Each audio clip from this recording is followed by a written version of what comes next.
საღამო მშვიდობის ეს გადაცემა 360 გრადუსია, მე მისი წამყვანი ემა ტუხიაშვილი.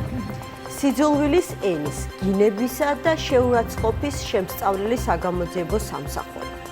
ძალოვნების მაკოორდინირებელმა მინისტრმა დღეს დილით გვამცნო, რომ შინაგან საქმეთა სამინისტროში ახალი დეპარტამენტი იქმნება, რომელიც სოციალურ ქსელში, ზოგადად საჯარო სივრცეში გამოთქმული მოსაზრებების რეიდს განახორციელებს და თუ მასში ღირსების შემლახავი შინაარსი ამოიკითხა, რეაგირებისთვის სასამართლოსაც გადაუგზავნიან. მამუკა მდინარაძემ ეს ინიციატივა საზოგადოებაში ხელოვნურად გარედან თავს მოხვეული შუღლის გაღვივების კამპანიისა და ამ ნიადაგზე ქვეყანაში შექმნილი პოლარიზაციის შემცირების მიზნით ახსნა. თუმცა, გარდა იმისა, რომ საჯაროდ წყევლა კრულვა, ლანძღვა, გინება და არაკორექტული გამონათქვამების გამოყენება კანონით დასჯადით ქმედება ხდება, ბევრი რამ მაინც გაუგებარი დარჩა. პირველი და უმთავრესი ალბათ ის, თუ სად გადის ზღვარი ჯანსაღ კრიტიკასა და აზრის გამოხატვასა და მაგალითად ძალადობრივ რიტორიკას შორის. რადგან ითქვა, რომ აზრისა და გამოხატვის თავისუფლებას არ ვებრძვითო, ჩნდება შეკითხვა. ქართული ენა ძალიან მდიდარია და შესაბამისად ერთი კონკრეტული აზრის გადმოსაცემად უამრავი შესატყვისი შეიძლება მოიძებნოს, რომელსაც ერთი და იგივე მნიშვნელობა აქვს. დღეს მაგალითად ქართული ენის სინონიმთა ლექსიკონში სიტყვა ლენჩი, ასე ვთქვათ, მოვძებნე და თურმე 74 სინონიმი ჰქონია. შტერით დაწყებული და აფრაკით დამთავრებული. ანუ მე თუ მაგალითად სოციალურ ქსელში დავწერ, ეს კაცი რეებს ლაპარაკობს, ნამდვილი თავფქვილა ყოფილა თქო, ეგეც თურმე თავფქვილა ლენჩის სინონიმია, ამის გამო შესაძლოა სიძულვილის ენის შემსწავლელ სპეციალურ დეპარტამენტში დამიბარონ. ან მილიონობით სოცქსელის კიდევ უფრო მეტი საჯარო პოსტისა და კომენტარის წაკითხვას რა ადამიანური რესურსი ეყოფა, წარმოდგენაც კი მიჭირს.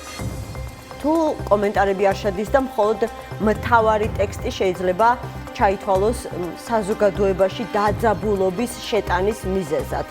და სამიზნე აუდიტორია როგორ შეირჩევა? თქვენიანებსაც დასჯით თუ ოპოზიციურად განწყობილი ადამიანების მიმართ გამოხატული განკიქება, ესეც გინების სინონიმია, დასტურდაცემულია, ანუ ნებადართულია. ხუმრობის ხასიათზე კი დამაყენა ამ ამბავმა, მაგრამ საქმე სახუმაროდ ნამდვილად არ გვაქვს, რადგან ქვეყანაში, სადაც მხოლოდ ამ წლის პირველ 3 თვეში რეგისტრირებულია სიცოცხლის წინააღმდეგ ჩადენილი 522 დანაშაული. ამაში შედის მკვლელობის მცდელობაც და მოკლედ სხვა ბევრი დანაშაული ამ მუხლების ქვეშ. და ეს მაჩვენებელი წინა წელთან შედარებით გაზრდილია 7.26%-ით, მხოლოდ 3 თვეში. აღინუსხა ნარკოდანაშაულის 3553 შემთხვევა და ეს მაჩვენებელიც გაზრდილია წინა წელთან შედარებით 104.53%-ით და კვირა არ გავა, რომ ახალგაზრდებში ნარკოტიკის მოხმარება ფატალურად არ დასრულდეს. წელიწადში დაახლოებით 500 ადამიანი ავარიების შედეგად გვიკვდება და მეტწილად მიზეზი სიმთვრალე და სიჩქარის გადაჭარბებაა. ანუ კანონდარღვევა, ხოლო 35 ქალი უკვე გახდა ფიზიკური ძალადობის მსხვერპლი. შინაგან საქმეთა სამინისტრო Facebook-ის პოსტების გამოძიებით აპირებს, რომ დაკავდეს. სალომე სამედაშვილი, ლელო ძლიერი საქართველოს ერთ-ერთი ლიდერი, მოგესალმებით, გავუტანო სალომე, მადლობა გადაცემაში მონაწილეობისთვის. გრძელი ტექსტი კი გამომივიდა, მაგრამ აი არ შემეძლო ამაზე მოკლედ უბრალოდ ვერ ვიტყოდი ნამდვილად. ანუ დავიწყოთ ამ რაღაცა სპეციალური პოსტების შემსწავლელი, მოკლედ სპეციალური დეპარტამენტით. უნდა ვთქვათ სამართლიანობისთვის, რომ კანონმდებლობა ამ მიმართულებით მიღებული იყო ჯერ კიდევ 2025 წელს, ანუ მაშინაც თუ კი კონკრეტული პირი ჩათვლიდა თავს შეურაცხყოფილად, შეეძლო, ასე ვთქვათ, ეჩივლა, რაღაც მისული იყო პოლიციაში და ეჩივლა აი ამ შეურაცხყოფის ავტორისთვის და გვაქვს კონკრეტული მაგალითები, ახლა აღარ ჩამოვთვლი, საქვეყნო ცნობილი, როდესაც ადამიანები დააჯარიმეს ამის გამო. ახლა ხელისუფლებამ დინარაძის სახით გვეუბნება, რომ მათ დაჭერდათ აღსრულების მექანიზმი და საერთოდ არ იქნება საჭირო ეგრეთ წოდებული დაზარალებულის ჩივილი. სპეციალური დეპარტამენტი ამ ყველაფერს შეისწავლის. ან ხუმრობა იქეთ იყოს და რაში დაჭირდა ასეთი სამსახურის შექმნა ქართულ ოცნებას? მადლობთ მოწვევისთვის, მესალმებით თქვენს მაყურებელს. არ ვიცი, მე მგონი დინარაძეს სჭირდება რომ გაამართლოს საკუთარი არსებობა, ხო, იმიტომ რომ რაღაცა გაუგებარი პოსტი შეუთვითხნეს, რომ არ გაეგდოთ სახლში და როგორც ჩანს რაღაცა ცდილობს, რომ აჩვენოს ხალხს, რომ ის რამეში ვინმე სჭირდება და ამიტომ რაღაცა ალბათ არ ვიცი, ვარაუდობ, რომ ეს მისი ინიციატივაა, მაგრამ აბსოლუტური უპოვია ამისთვის. ხო, ახლა სხვა რა უნდა გააკეთოს ახლა, მაგრამ აბსოლუტური აბსურდია ეს. ისევე როგორც აბსურდული იყო ეგ კანონი, რომელიც მიიღეს და მე აღსრულებას ვერ ახდენენ, ასეთივე აბსურდული არის ეგრეთ წოდებული აღსრულების მექანიზმის შექმნა ამაზე, იმიტომ რომ პირველ რიგში ალბათ, არ ვიცი, საზოგადოებას უნდა ესმოდეს, დღეს ჩვენ გვქონდა სხვა შორის ბრიფინგი ამნისტიის თაობაზე ჩვენ პარტიას, იმიტომ რომ ჩვენ მიგვაჩნია, რომ წარმოუდგენლად მაღალი არის საერთოდ რაოდენობა ციხეში დამწყდეული ადამიანების პოლიტპატიმრების მიღმაც რო ვისაუბროთ, საკმაოდ ძიმი არის პირობები, რომელშიც ეს ხალხი არსებობს და არანაირად არ უწყობს ხელს ეს პირობები მათ რეაბილიტაციას და უკეთეს მდგომარეობაში დაბრუნებას შემდეგ რეინტეგრაციისთვის საზოგადოებაში და სწორედ ამიტომ ჩვენ ვთქვით, რომ საჭირო არის მსჯელობა ამნისტიის თაობაზე, რომელიც იქნება შეამცირებს კიდევაც რაოდენობას პატიმრების, გარდა იმისა, რომ შეეხება პოლიტიკური ნიშნით დაპატიმრებულებს და ეს გარკვეულ რაღაც ამოსუნთქვის შანსს მისცემს საზოგადოებას, რომელიც არის ძალიან მძიმე ვითარებაში დღეს. მოდი ამაზე უფრო სულად მოგვიანებით, ჯერ მივყვეთ ამ თქვენ ამბობთ, რომ აბსურდიაო, თუმცა ბევრად უფრო გამარტივებული აღსრულების მექანიზმი შემუშავდება. სწორედ ამაზე მინდა ვთქვა, რომ ახლა ანუ აბსურდი რატო ვისაუბრე ამნისტიაზე, იმიტომ რომ იცით, აი მაშინ ბანაკები უნდა ააშენონ. საპატიმროები კი არა, ბანაკები, აი როგორც ბელარუსშია მაგალითად, იმიტომ რომ აი ახლა ჩემი მეგობრის დედა 70 წლის ქალი ბელარუსის მეგობარი მყავს, რომელიც თვითონ ემიგრაციაშია დიდი ხანია.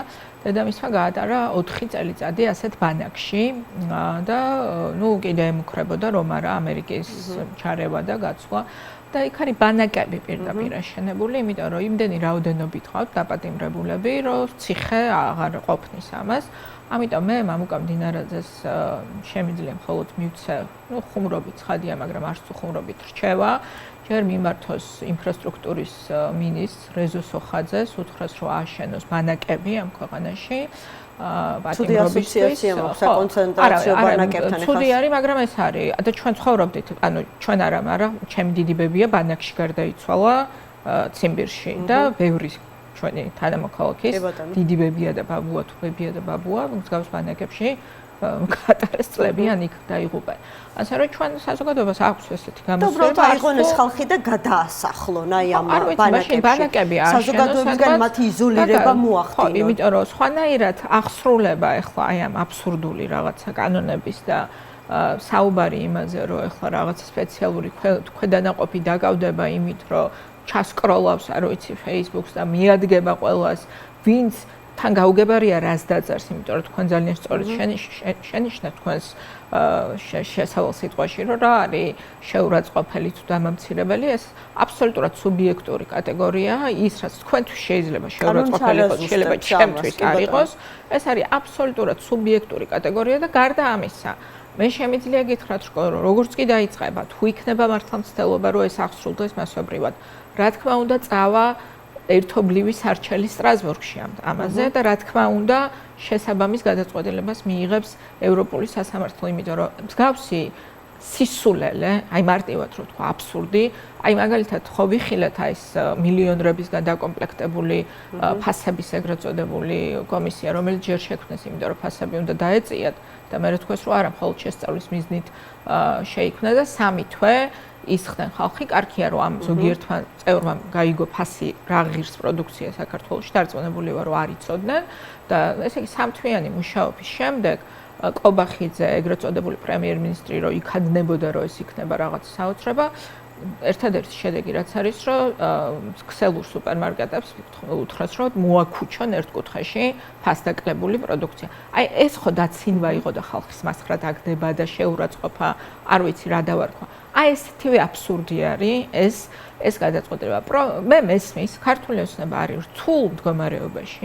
ისინი არიან შესული ჩიხში, შესული არიან პოლიტიკურად ჩიხში, შესული არიან ეკონომიკურად ჩიხში, საერთაშორისო ასე ვთქვათ, იზოლაციიდან ვერ გამოდიან დასავლეთთან ურთიერთობების გადატვირთვაზე, ბევრს გველაპარაკებიან, მაგრამ ხედავთ, რომ არანაირი პრობლემა არ არის, რაც მალე მიხვდებიან, რომ აქედან ერთადერთი გამოსავალი ეს არის პოლიტიკური გადატვირთვა, დემოკრატიული გადატვირთვა და ახალი არჩევნები, მით უფრო ნაკლები დანაკარგით გამოვლენ ამ ჩიხიდან. არჩევნები, ამნისტია, ამაზე მინდა ცალკე ვისაუბრო, მაგრამ თქვენ თვითონ ახსენეთ საერთაშორისო იზოლაცია. ის სხვათა შორის ქართული ოცნება სულ ცოტა ხნის წინ, დიდი დროც არ გასულა, მას შემდეგ იყო დარწმუნებული, რომ აუცილებლად მოხდებოდა ურთიერთობების გადატვირთვა ამერიკის შეერთებულ შტატებთან და ჯერ კიდევ არ მოხსნილა ეს ანონსი დღის წესრიგიდან, თვის ბოლოს ძალიან მნიშვნელოვანი ანგარიშგასაწევი ამერიკული დელეგაცია უნდა ჩამოვიდეს. გაჩნდა მოლოდინები, რომ აი შესაძლებელია სპეცრაზმელების დაკავება პოლიტიკოსებისა, ჟურნალისტების, აქციის მონაწილეების საქმეზე ერთგვარი წინაპირობა იყო აი ამ ურთიერთობების გადატვირთვის, ანუ ქართული ოცნება რაღაცნაირად ცდილობდა თითქოს და დაშვებული შეცდომების გამოსწორებას, მაგრამ ვხედავთ, რომ აი დღეს აგერ დაგვიანონსეს, რომ ფაქტობრივად სოციალური ქსელების მასობრივი ცენზურა წესდება. ანუ ეს ხომ არ მეტყველებს იმაზე, რომ შესაძლებელი არც არანაირი გადატვირთვა აღარ იქნება და ქართულმა ოცნებამ რაღაცნაირად გადაიფიქრა კომპრომისებზე წასვლა ერთგვარი უკან დახევა, იმიტომ რომ მოთხოვნა ჩვენ ხო ვიცით საერთაშორისო პარტნიორებისა არის მათ შორის ბოლო პერიოდში მიღებული კანონების უკან წაღება და არადემოკრატიული კანონმდებლობის მოკლედ გაუქმება. ანუ შესაძლებელია ვივარაუდოთ, რომ ეს ნაბიჯები სწორედ მეტყველებს იმაზე, რომ გადატვირთვაც გადაიდო. ხო, ეს რა გადატვირთვა რაც შეეხება აქ ყველაფერი არის დამოკიდებული რა ნაბიჯების გადადგმისთვის არის მზად რეჟიმი, რომელიც აღმოჩნდა, რომ არ არის არანაირი ნაბიჯების ანუ როგორც ჩანს არ სურთ ხომ მათ რეალურად ჩვენ უნდა ვივარაუდოთ, რომ ბენზინა ივანიშვილს ერთის მხრივ უნდა გადატვირთვა, მაგრამ უნდა გადატვირთვა ისე, რომ არც ერთი ნაბიჯი არ გადადგას იმ მიმართულებით, რაც არის მოლოდინი ჩვენი დასავლელი პარტნიორების და მას აქვს როგორც ჩანს შესაძლოა რაღაცა ილუზია, რომ ის თუ გააგრძელებს ასე ვთქვათ რაღაცნაირად შექმნას განცდის, რომ ამ ქვეყანაში შეუძლია რომ წაიყვანოს ვითარება კიდევ უფრო მძიმე ავტოკრატიისგან, აი მაშინ ეგება ვინმე რამე დაუთმოს. ანუ ვაჭრობის პროცესში არის. უბრალოდ მე ვფიქრობ, რომ მას არ ესმის მაინც და მაინც კარგად კონტექსტი და ვერ ხედავს, რომ ძალიან ახლოს არის იმ ზღვართან, როდესაც მოთმინება ამოწურული აქვს ისედაც უკვე ბევრს, მაგრამ უკვე ასე ვთქვათ, ყველას ამოეწუროს და ის რომ ახლა რაღაცა შესაბამისი ნაბიჯების გარეშე, თუნდაც ამერიკის დღევანდელი ადმინისტრაცია, რომელსაც უამრავი გამოწვევა აქვს და საქართველოს ნამდვილად არ არის დღეს ამ ადმინისტრაციის პრიორიტეტის სიაში. მათ ძალიან კარგად იციან, რომ არანაირი რესურსი არ აქვს ამ ხელისუფლებას, რომ უარი უთხრას თანამშრომლობაზე იქ, სადაც ეს საჭიროა და ეს იყო ძალიან ნათელი გზავნილი, როცა კობახიძეს დაურეკა სახელმწიფო დეპარტამენტის ხელმძღვანელმა ირანში მიმდინარე პროცესების ფონზე და ესეთი საუბრები ვაჭრობის თემა კი არ არის, ეუბნებიან რა უნდა გააკეთოს და ეს სრულდება ივანიშვილის მხრიდან, ისევე როგორც შეგახსენებთ ყულევის სპორტთან დაკავშირებით. ეს ძალიან კომიკური იყო. ცალფეხზე დგომა კი არა, თავდაყირა დადგნენ, მე მგონი და არ ვიცი, ხელის თითებზე გაიარეს, როდესაც ყულევის სპორტის სანქცირება დადგა დღის წესრიგში, იმიტომ რომ მათ ხო სინამდვილეში ძალიან კარგად იციან, რომ დღეს უბრალოდ მოდი ესე ვთქვათ, სამწუხაროდ, ჩვენთვის სამწუხაროდ, რა თქმა უნდა, ჩვენთვის ყველა დღე ძვირფასია, რომელსაც ჩვენ ვკარგავთ, იმიტომ რომ ყოველი დღე ივანიშვილის მმართველობის ნიშნავს უფრო გაღარიბებულ ქვეყანას, უფრო მეტ დაკარგულ შესაძლებლობას და ჩვენთვის ყოველი დღე ძვირფასია, მაგრამ დასავლეთის დღის წესრიგში დღეს საქართველოს არ არის ნომერი 1 პრიორიტეტი და როგორც კი ეს დამოკიდებულება შეიცვლება, ამ რეჟიმმა იცის, რომ შესაბამის მერკედების ამუშავება შეუძლიათ მათ.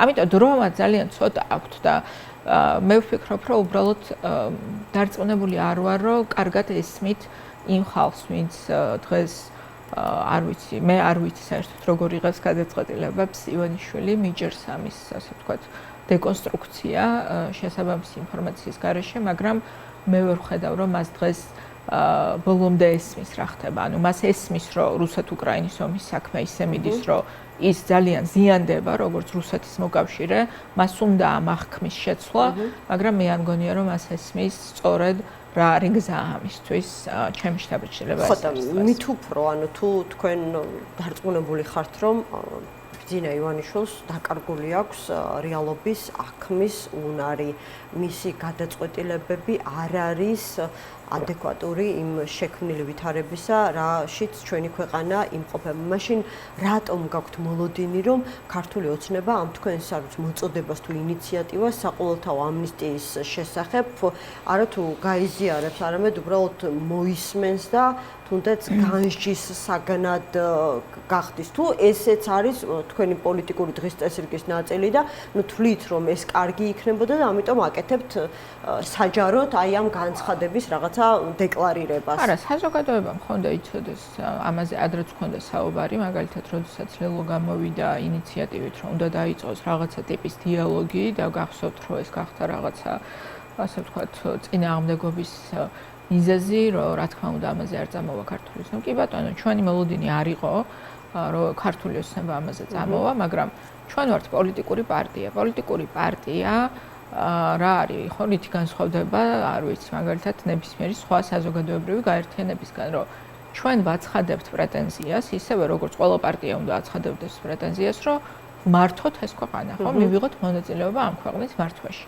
ანუ მოქალაქემ უნდა იცოდეს, მათ შორის, ჩვენ როგორ ვიმოქმედებდით მსგავს ვითარებაში, ჩვენ რა მიგვაჩნია, რა ნაბიჯები უნდა გადადგას მთავრობამ კონკრეტულ ვითარებაში და დიახ, ჩვენ მიგვაჩნია, რომ დღეს ის ვითარება, რომელიც არის შექმნილი, რომ უზარმაზარი რაოდენობა არის პატიმრების, მიგვაჩნია, რომ ის პირობები, რომელიც მათ აქვთ საპატიმროში, ხელს არ უწყობს ამ ხალხის რეაბილიტაციას და დაბრუნებას და რეინტეგრაციას საზოგადოებაში, როგორც სრულყოფილი, სრულფასოვანი, ასე ვთქვათ, მოქალაქეების და მიგვაჩნია, რომ შესაძლოა ამნისტირება იყოს უკეთესი საზოგადოებისთვის გარკვეულ დანაშაულებთან დაკავშირებით, ეს რაც შეეხება ზოგად ჩვენს ხედვას და მეორე პოლიტპატიმრებთან დაკავშირებით, ახლა როდემდე შეიძლება, რომ ჩვენ ძევლად ყავდეს აყვანილი ივანიშვილს საქართველოს მოქალაქეები, როდესაც ჩვენ ხედავთ, რომ ეს ყველაფერი უძვირესი უჯდება ჩვენს ქვეყანას, იმიტომ რომ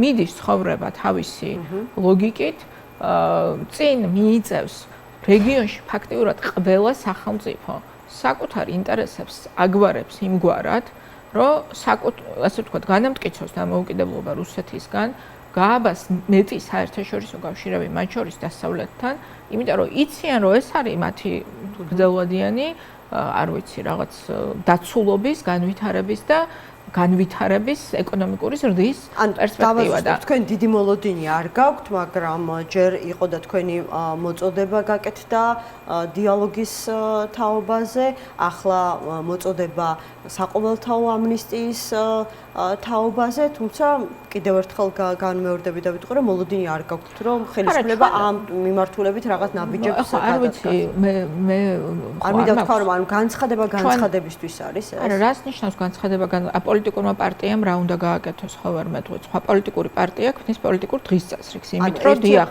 აცნობს საზოგადოებას რა ნაბიჯები უნდა გადაიდგას. ამიტომ გამოცანით საზოგადოებას ჩვენ რა მიგვაჩნია გამოსავალი ამ ვითარებაში და სხვა პოლიტიკურმა პარტიამ რა უნდა გააკეთოს. ჩემი ამოცანა არის, რომ ისევე როგორც ვესაუბრებით ხალხს ბევრ სხვა პრობლემაზე, ვესაუბრებით იმაზე, რომ პენსია როგორ უნდა გაიზარდოთ 1000 ლარამდე, როგორ უნდა შეიქმნას სამუშაო ადგილები, რატომ მიგვაჩნია, რომ ანაკლინ სპორტის სწრაფი განვითარება და შექმნა გარდამტეხი იქნება ამ ქვეყნის ეკონომიკის, ასე ვთქვათ, განვითარებაში.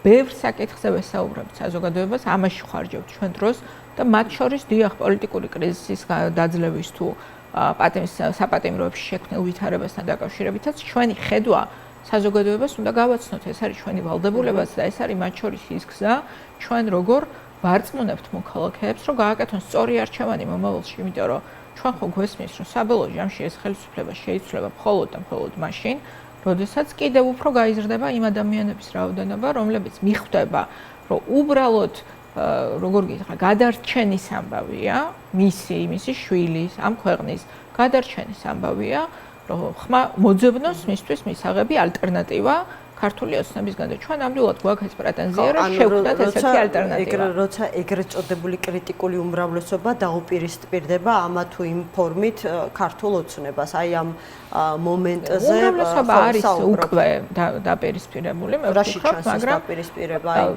ისმის ხოლმე ეს შეკითხვა, ანუ აქციებზე იმდენი ხალხი არ გამოდის, რომ ხელისუფლებამ საპროტესტო მუხტის წინაშე დაიხიოს არჩევნები ჯერ 2028 წლამდე არ არის. ქართულმა ოცნებამ წააგო 2024 წელს საქართველოს ყველა დიდი ქალაქი და სამწუხაროდ რომ არა ძალიან კიდე ვფიქრობ გაუთვლელი გადაწყვეტილება ბოიკოტთან დაკავშირებით დღეს საქართველოში ყველა დიდ ქალაქს ეყოლებოდა ოპოზიციონერი მერი და ჩვენ გვექნებოდა ბევრად უფრო ძლიერი მუხტი, მათ შორის ახალი არჩევნების მოთხოვნის თვალსაზრისით. და სამწუხაროდ ბოიკოტის გზამ გაართულა, მე ვიტყოდი, გააგრძელა ჩვენი ბრძოლის, ასე ვთქვათ, გზა, მაგრამ ეს ბრძოლა გრძელდება და ის, რომ ახლა თუ ვინმე არსებობს, ვისაც შეუძლია, რომ რაიმე არგუმენტი მოიყვანოს, რატო შეიძლება, რომ დღეს 2026 წლის 18 მაისს მეტი მხარდაჭერა ქონდეს ივანიშვილის მთავრობას, ვიდრე ქონდა არ ვიცი 2 წლის წინ, მე ვფიქრობ, რომ გაუჭირდება ამ გადაწყვეტილების ამ არგუმენტის მოთხოვნა, იმიტომ რომ ცხოვრება ამ ქვეყანაში ამ 2 წელიწადში გაუარესდა, არაფერი არ გაუმჯობესებულა, ფასები გაიზარდა, უმუშევრობა რჩება იგივე, არანაირი ზრდა არ არის, იმიტომ რომ მოგონილია ეს ეკონომიკური ციფრები, ეკონომიკურ ზრდაზე, იმიტომ რომ ეკონომიკური აქტივობაა ქვეყანაში, რაც მოდის დიდწილად ისეთ პროექტებზე, როგორც არის არალეგალური კოლ-ცენტრები, რომლებიც ძარცვავენ ევროპელ პენსიონერებს, ეს არის კრიპტოვალუტა, რომელიც არანაირ სამუშაო ადგილებს არ ქმნის და ამდიდრებს გარკვეულ მცირე რაოდენობას ხალხის. ეს არის მათ შორის ის რისთვისაც ყურლევის სპორტი კინაღამ დასანქცირდა, შემოვლითი გზების, ასე ვთქვათ, შექმნა სანქციების თავის არიდებისთვის რუსეთისთვის, აი ეს მთელი ეკონომიკური აქტივობა და კიდე ფულის გათეთრება სხვადასხვა სამშენებლო პროექტებით. ეს აქტივობები არანაირად არ ითარგმნება საქართველოს მოქალაქის კეთილდღეობაში და კიდე უფრო იზრდება ეკონომიკური უთანასწორობა, მათ შორის სოციალური უთანასწორობა. და ეს არის დღეს რაც საზოგადოებას აწუხებს და ამიტომ ვფიქრობ მე, რომ საზოგადოების დიდი უმრავლესობა მხარს არ უჭერს და არც აღარასდროს არ დაუჭერს ამ მართლ ძალას და მათაც იციან ეს. ჩემი აზრით ძალიან კარგად. ხო, რა ვიცი, მეც მგონია რომ უნდა ხდებოდნენ, მაგრამ ნუ რა თქმა უნდა, ხა საჯაროდ ამის აღიარებას მათგან არავინ არ ელოდება და ძალიან ღიზიანდებია, როდესაც ჟურნალისტები ეუბნებიან მათ პირდაპირ, რომ მათ ყავთ მათზე, არ ვიცი, ნუ იქნება გაბრაზებული, განაწყენებული, მათი პოლიტიკით უკმაყოფილო მოსახლეობა არიან ასეთები და რაც უფრო გააგრძელებენ თავის სტილში ქართული ოცნების წევრები, ვერწმუნეთ, რომ ასეთი მოსახლეობის წილი ჩვენს ქვეყანაში სულ უფრო გაიზრდება და რა თქმა უნდა, ალბათ მარტო საკუთარ თავთან დარჩენილები მაშინ მაინც უსწორებენ სარკეში თამამად თვალს საკუთარ გამოსახულებას. ნუ ეს რეპრესიების გაზრდა უბრალოდ რეპლიკა მინდა გავაკეთო. რატო ხდება უფრო, რატო ცდილობს უფრო რეპრესიული გახდეს რეჟიმი? იმიტომ რომ იციან რომ არ აქვთ მხარდაჭერა ხალხში. მათ რომ ოდნავ ჯეროდეთ რომ რეალური ხელმოსაჭედი მხარდაჭერა აქვთ ხალხში, რა შეჭირდებათ რეპრესია? ხო, მაგრამ ვის აქვს ქალბატონო სალომე ეს მხარდაჭერა?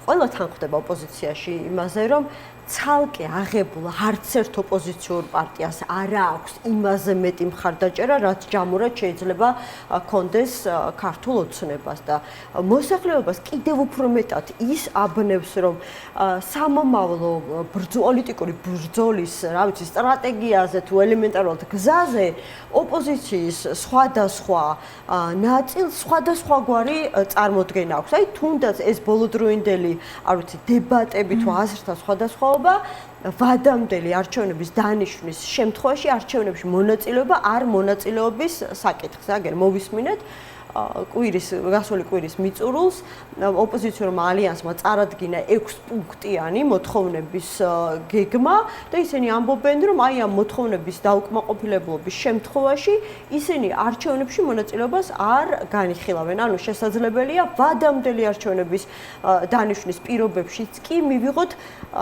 ბოიკოტში მყოფი ოპოზიცია და არჩევნებში მონაწილე ოპოზიცია. ну მე გეთახმებით და ჩვენი პოზიცია ყოველთვის იყო რომ მათ შორის ადგილობრივ არჩევნებამდე ბევრ ადამიანს აღარ ახსოვს, მაგრამ უნდა გავიხსენოთ, რომ სწორედ ლელოს ინიციატივა იყო, რომ ჩვენ შეგვექმნა ზეპარტიული ერთიანობა, უარი გვეთხოვა ყველას ნომრებზე, სახელზე პარტიების და ასე შემდეგ, დაგვეკომპლექტებინა ერთიანი, ასე ვთქვათ, კანდიდატებით ერთიანი სია და ერთიანად გავსულიყავით ზეპარტიული შემადგენლობით გაერთიანებულად ადგილობრივ არჩევნებზე და ამიტომ ჩვენ არ მივიღებთ ხშირად კრიტიკას, რომ ჩვენ დავარღვიეთ ერთიანობა. ჩვენ შევთავაზეთ ერთიანობის შეუშალა ხელი ასეთი ზეპარტიული ოპოზიციური ერთიანობის შექმნა. აი სახელები და გვარებით რო გითხრათ. რა ჩემთ არ ჭირდება სახელებს გვარებს, ვინც წავიდა ბოიკოტის გზაზე, ის არ იყო მსგავსი პოლიტიკური ბრძოლის მომხრე, ხო? ანუ ის ხალხი, ვინც ბოიკოტს უჭერდა მხარს, არ იზიარებდა ჩვენს ხედვას, რომ არჩევნებზე რაიმე ფორმით ბრძოლას ჰქონდა აზრი. ამით ნათქვამია ყველაფერი. ანუ თავარი წინააღმდეგობის გამწევი ვინ იყო, იმიტომ რომ იქაც ოპოზიციურ ალიანსში არიან გამოკვეთილი პოლიტიკური ლიდერები. არა, მე ჩემ პირად აზრს გეტყვით ახლა ამ შემთხვევაში, რომ მე მიმაჩნია, რომ სალომე ზურაბიშვილს შეეძლო ეთამაშა სხვანაირი როლი იმ მომენტში, თუ ის მხარს დაუჭერდა ადგილობრივ არჩევნებში მონაწილეობას, მაგრამ მან ბოიკოტის გზას დაუჭირა მხარი ასევე. სხვანაირი რას ნიშნავს? ანუ თქვენ თვლით აი ამ გადასახედიდანაც მიუხედავად იმისა, რომ გარკვეული დრო გავიდა და როგორც წესი ემოციები იკლებს ხოლმე და გაცილებით უფრო რაციონი მოდის წინ, სალომე ზურაბიშვილს შეეძლო აი ეს ოპოზიციური ერთობა შეექმნა და არჩევნებში გაეყვანა და მან ეს არ გააკეთა თუ ვერ გააკეთა. ეს ჩემი სუბიექტური შეფასება არის ესეთი, რომ მან ეს ისტორიული მომენტი დაკარგა. მან ვერ ითამაშა ის მაკონსოლიდირებელი როლი, რომელიც შეეძლო იმ შემთხვევაში, თუ აი ამ ზეპარტიული ნიშნით ადგილობრივ არჩევნებზე ბრძოლის გზას გაითავისებდა, მან მე შეგახსენებთ, რომ მოუწოდა ხალხს ბოიკოტისგან. მან გადაწყვიტა ბოიკოტის გზისთვის მხარდაჭერა. აბსურდი უწოდა, როგორც მახსოვს ამ არჩევნებს. ანუ საბოლოო ჯამში ყველამ ვინც ბოიკოტს მხარი დაუჭირა, არ გაიზიარა ეს ხედვა. მე ამის თქმა იმიტომ კი არ მინდა, რომ რაღაცა ვამტკიცოთ, ასე ვთქვათ, რაღაცა რომ ის ჩვენ რომ მართლები ვიყავით, ჩვენ ვიცით რომ მართლები ვიყავით, თქვენ ვცადეთ რომ რაღაც ემოციური განსჯების დრო არ არის, მე ზოგადად ვცდილობ რომ ემოციურ განსჯებით არ მივუდგე პოლიტიკურ პროცესს, იმიტომ რომ მიმაჩნია რომ საკმაოდ დიდი პასუხისმგებლობა არის, პრეტენზია რომ მართო სხვა ადამიანების ცხოვრება და ამიტომ სხვა ადამიანების ცხოვრება თუ გინდა რომ მართო და შენმა გადაწყვეტილებებმა მოახდინოს ზეგავლენა მილიონობით ადამიანის ცხოვრებაზე, უნდა გქონდეს დიახ მაგისი, ასე ვთქვათ, უნარი, რომ რაციონალურად განსაჯო ვითარება. მესმის რომ შეიძლება ადგილობრივი არჩევნების თემა არ არის ახლა ძალიან აქტუალური, მაგრამ ჩემთვის მნიშვნელოვანია გამომდინარე იქიდან, რომ შესაძლებელია, რა ვიცი, ვადამდელი არჩევნები იქნება ეს თუ 2028 წლის საპარლამენტო არჩევნები, ანუ ჩვენ იგივე მოცემულობა მივიღოთ. ანუ თქვენ რას ამბობთ? რატომ ვერ შეძელით თქვენ, ანუ არჩევნებში მონაწილეობის არა, სხვა რამეს გეკითხებ, რატომ ვერ შეძელით არჩევნებში მონაწილეობის მხარდამჭერმა პოლიტიკურმა ძალებმა დაგერწმუნებიდათ თქვენი გადაწყვეტილების სისტორეში სალომე ზურაბიშვილი და როგორ შეძლეს მაშინ ეს ბოიკოტის მომხრეებმა? აი როგორც პოლიტიკოსმა მითხარით. არ გეტყვით, იმიტომ რომ ამაზე რომ ვისაუბრო და გულწრფელად გიპასუხოთ, მომიწევს საკმაოდ მძიმე შეფასებების გაკეთება. გაშფოთება, მათ შორის ზოგიერთი იმ კოლეგის მიმართ, რომელიც დღეს პატიმრობაშია და არ მინდა ამიტომ ამაზე საუბარი. სუდად არის საქმე. მე არ მიმაჩნია, კიდევ ერთხელ ვამბობ, ძალიან მძიმე შეცდომები იქნა დაშვებული. მე ხა ჩემი ამოცანა არ არის, რომ ეს ხალხი ვაკრიტიკო, მით უმეტეს ზოგიერთი მათგანი დღეს საპატიმროშია, მაგრამ ასევე შემიძლია დარწმუნებით გითხრათ, რომ არავინ ჩვენ ლელოში არ ვაპირებთ, რომ ვიაროთ სხვების უკვე გამოცდილი შეცდომებით ახსავსე გზით, იმიტომ რომ ვიღაცამ გადაწყვიტა, რომ საკუთარი ნება მოახვიოს სხვას თავზე. ჩვენ ვერავინ ვერ მოგვახვევს თავს, ვერანაირ საკუთარ პოლიტიკურ დღესასრიგს. ეს არის გამორიცხული. ჩვენ რაც მიგვაჩნია, რომ არის სწორი, იმ გზაზე ვივლით. შეიძლება რაღაც მომენტში ვიღაცამ იფიქროს, რომ აი ზიანდებით თქვენ ამითი. არა უშავს დრო გავა და როგორც ეხლა ხედავს უამრავი ადამიანი და მე ხედავ ხოლმე სოციალურ ქსელში ის ხალხი, რომელიც საოცარ თავდასხმებს ახორციელებდა ჩემზე პირადად მაგალითად, იმიტომ რომ მე აშკარად ასე ვთქვათ, ანტიბოიკოტისტი ვიყავი. შეიძლება ასე ვთქვათ, ადგილობრივ არჩევნებზე. დღეს თვითონ საუბრობენ იმაზე, რომ თურმე ბოიკოტი შეცდომა იყო და ნიშნის მოგებით არ ვამბობ ამას. ჯობია გაიაზრო შეცდომა, ჯობია თქვა, რომ ხო, თურმე ეს რაღაც შეცდომა ყოფილა და მოდი რამეს ხანაირად ხوار გავაკეთოთ. ეს არის რაციონალური გზა. ამიტომ ჩვენ ყოველთვის არის თუ კი არსებობს, არ ვიცი, პოლიტიკური რესურსი და ნება დღეს შეუძლია სალომე ზურაბიშვილს რაღაცნაირად მაკონსოლიდირებელის როლი შეასრულოს, იმიტომ რომ არჩევნებზე უკვე ოპოზიციურმა ალიანსმაც დაიწყო საუბარი, ოღონდ რა თქმა უნდა, აბსოლუტურად განსხვავებულ ჭრილში ის კი არა ლელოს განცხადებების გამო თუ არ ვცდები 26 მაისს ეხებოდა ეს განცხადებები, მათ თქვეს, რომ აი ღია კარი, რომელიც ალიანს არ ეხებოდა სურვილს, მე მგონი ნიკა გვარამიასი, რომ ლელო და გახარიას პარტიაც უნდა გაერთიანდნენ, რასაც წავე რეაქცია მოყვა თქვენი მხრიდანაც, გახარიას მხრიდანაც და მათ თქვეს, რომ ის ღია კარი, რომელიც დატოვებული ქონდათ იმისათვის, რომ თქვენ, რა ვიცი, გადახედავდით თქვენს პოზიციებს და საბოლოოდ მაინც შევერთდებოდით, დაიკეტა. ეს რა, მე ხა სხვებზე ვერაფერს ვერ გეტყვით, ვის რა პოტენციალი აქვს, ვის რა გეგმა აქვს, მე შემიძლია გითხრათ, გესაუბროთ მხოლოდ და მხოლოდ ჩვენი პარტიის სახელით. ჩვენი პარტია მიუხედავად იმისა, რომ არის უზარმაზარი წნეხის ქვეშ, მიუხედავად იმისა, რომ არის შეტანილი ჩამონათვალში პარტიების, რომელიც უნდა აიგრძალოს, მიუხედავად სამართლებრივი დევნისა ჩვენი ლიდერების წინააღმდეგ, ჩვენ ვაპირებთ, რომ ვიბრძოლოთ პოლიტიკურად იმ გზით, რა გზაც ჩვენ გვჯერა და რა გზაც ჩვენ მიგვაჩნია სწორად. რა არის ეს გზა? ეს გზა არის პირველ რიგში ჯერ არჩევნების მოპოვება, იმიტომ რომ მე საერთოდ არ მგონია სერიოზული მსჯელობის გახსნა მონაწილეობაზე რაღაცაში, რაც ჯერ არ არის ჩანიშნული საერთოდ. ამიტომ ჩვენ რა თქმა უნდა გვინდა უკეთესი არჩევნები, ვინმე ისე კი არ უნდა გაიგოს, რომ ჩვენ რაღაც არ ვითხოვთ უკეთეს, უფრო სამართლიან და უფრო გამჭვირვალეს არჩევნო სისტემას თუ ასე შემდეგ. რა თქმა უნდა ეს ყველაფერი არის მნიშვნელოვანი, მაგრამ ამის პარალელურად ძალიან მნიშვნელოვანია ის, რომ არ ვიცი, ჩემი კოლეგები გუშინ იყვნენ ჩასული კომისში, დღეს არიან იმერეთში ჩასული და მთელი რამდენიმე დღე იქნება იმერეთში შეხვედრები. ჩვენ ყოველ დღე გვაქვს აქტიური პოლიტიკური აქტივობა იმისთვის, რომ ვესაუბროთ ერთადერთს, ვისაც სინამდვილეში ჩემი აზრით, ჩემი პოლიტიკური მრწამსით ერთადერთი, ვისაც ეკითხება საერთოდ, ვისაც შეიძლება კონდეს პრეტენზია, რომ მან მე მითხრას, როგორ მოვიქცე, ეს არის საქართველოს ამომრჩეველი და ქართველი ხალხი, იმიტომ რომ პოლიტიკოსი არსებობს იმისთვის და პოლიტიკა არსებობს იმისთვის, რომ ემსახუროს ხალხს. ჩვენ ასე გვჯერა და ჩვენ შესაბამისად ვცდილობთ, რომ შევქმნათ ის პოლიტიკური დღესასრიგი, რომელიც ჭირდება ქართულ ხალხს და ამაზე ვმუშაობთ ყოველ დღე. დანარჩენი ახლა როგორ დაალაგდება პროცესი, როდის ჩაინიშნება არჩევნები და ვინ რა გადაწყვეტილებას მიიღებს, ეხლა ამაზე მსჯელობის აქტუალურობასაც ვხედავთ, მაგრამ ხო არსებობს ეს, არ ვიცი, მოსაზრება, პროგნოზი, რიგ შემთხვევაში პოლიტიკური კულუარებიდან გამოსული ინფორმაცია, რომ მიზანშეწონილობიდან გამომდინარე, რომ ქართულ ოცნებას ჭირდება ეს ლეგიტიმაცია, ამიტომ არ არის გამორიცხული, თან მით უმეტეს, როდესაც ოპოზიციაზე დაქსაქსულია, დაპირისპირებულია, ერთიანი პოზიცია არ აქვს არჩევნებში მონაწილეობა არ მონაწილეობის საკითხთან დაკავშირებით, მართლაც მიიღოს ეს გადაწყვეტილება ვადამდელი საპარლამენტო არჩევნების დანიშვნის თაობაზე. თქვენ ეს ინფორმაცია თქვენს პარტიას არაერთხელ გაუჟღერებია, ხო? სხვადასხვა მოლოდინები ამ საკითხთან დაკავშირებით. ამიტომ ჩვენ მუშაობთ ფაქტიურად, ანალოგიურად, როგორც ვიმუშავებდით საარჩევნო პროცესში. იმიტომ რომ დიახ, ასე ვთქვათ, სხვა დანიშნულება და ფუნქცია პოლიტიკურ პარტიას გარდა იმისა, რომ მზად იყოს ნებისმიერ დროს არჩევნებისთვის, ძალიან გულწრფელად რო გითხრათ, სხვა დანიშნულება პოლიტიკურ პარტიას არ აქვს და ვინმეს თუ რაღაცა სხვა გამოსავალი აქვს საზოგადოებისთვის. ამაზე ჩვენ ხო ბევრი ვისაუბროთ ადგილობრივ არჩევნებზე.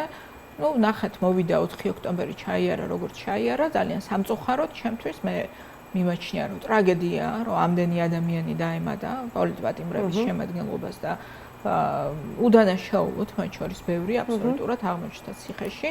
ამიტომ თუ ვინმეს აქვს რაიმე სხვა შეთავაზება ხალხ, ანუ განსხვავებული ალტერნატიული პოლიტიკური ბრძოლის გზა, პოლიტიკური მრწამსი, იმისა, რასაც ჩვენ გვჯერა, როგორც ჩვენ ვიბრძვით, რასაც ჩვენ ვაკეთებთ, მათ აქვთ ამის შესაძლებლობა, რომ ეს შეთავაზონ საზოგადოებას, ხო და ჩვენ რისიც გვჯეროდა, იმ გზაზე ვდგავართ და მომავალში სამ გზაზე ვიდგებით.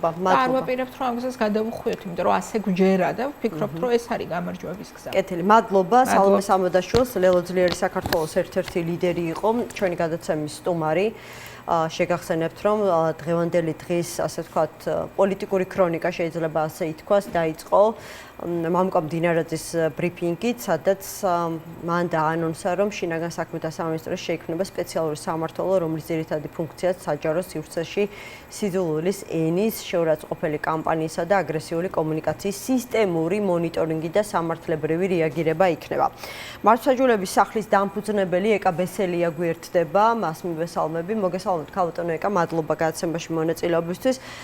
თქვენთან ტრადიციულად ამ ბოლო დროს ვიწყებ ხოლმე მოკლედ საუბარს როგორც იურისტთან, მოდით ჯერ დავიწყოთ სამართლებრივ მხარეებზე, ზოგადად როგორ წარმოგიდგენიათ ქვეყანაში ასეთი ცენზორის მექანიზმი, სახელმწიფო ცენზორის მექანიზმის ამუშავება. თუ თქვენც განეკუთვნებით იმ პირთა წრეს, ვინც ცოტა უფრო პოლიტიკურად ფიქრობს, რომ ეს სრული აბსურდია და ქართული ოცნება ამ გზით საწადელს ვერ მიაღწევს. ანუ ხალხს, რომელიც თავისუფლად გამოთქვამს მათ შორის კრიტიკას ქართული ოცნების მისამართით, ვერ გააჩუმებენ.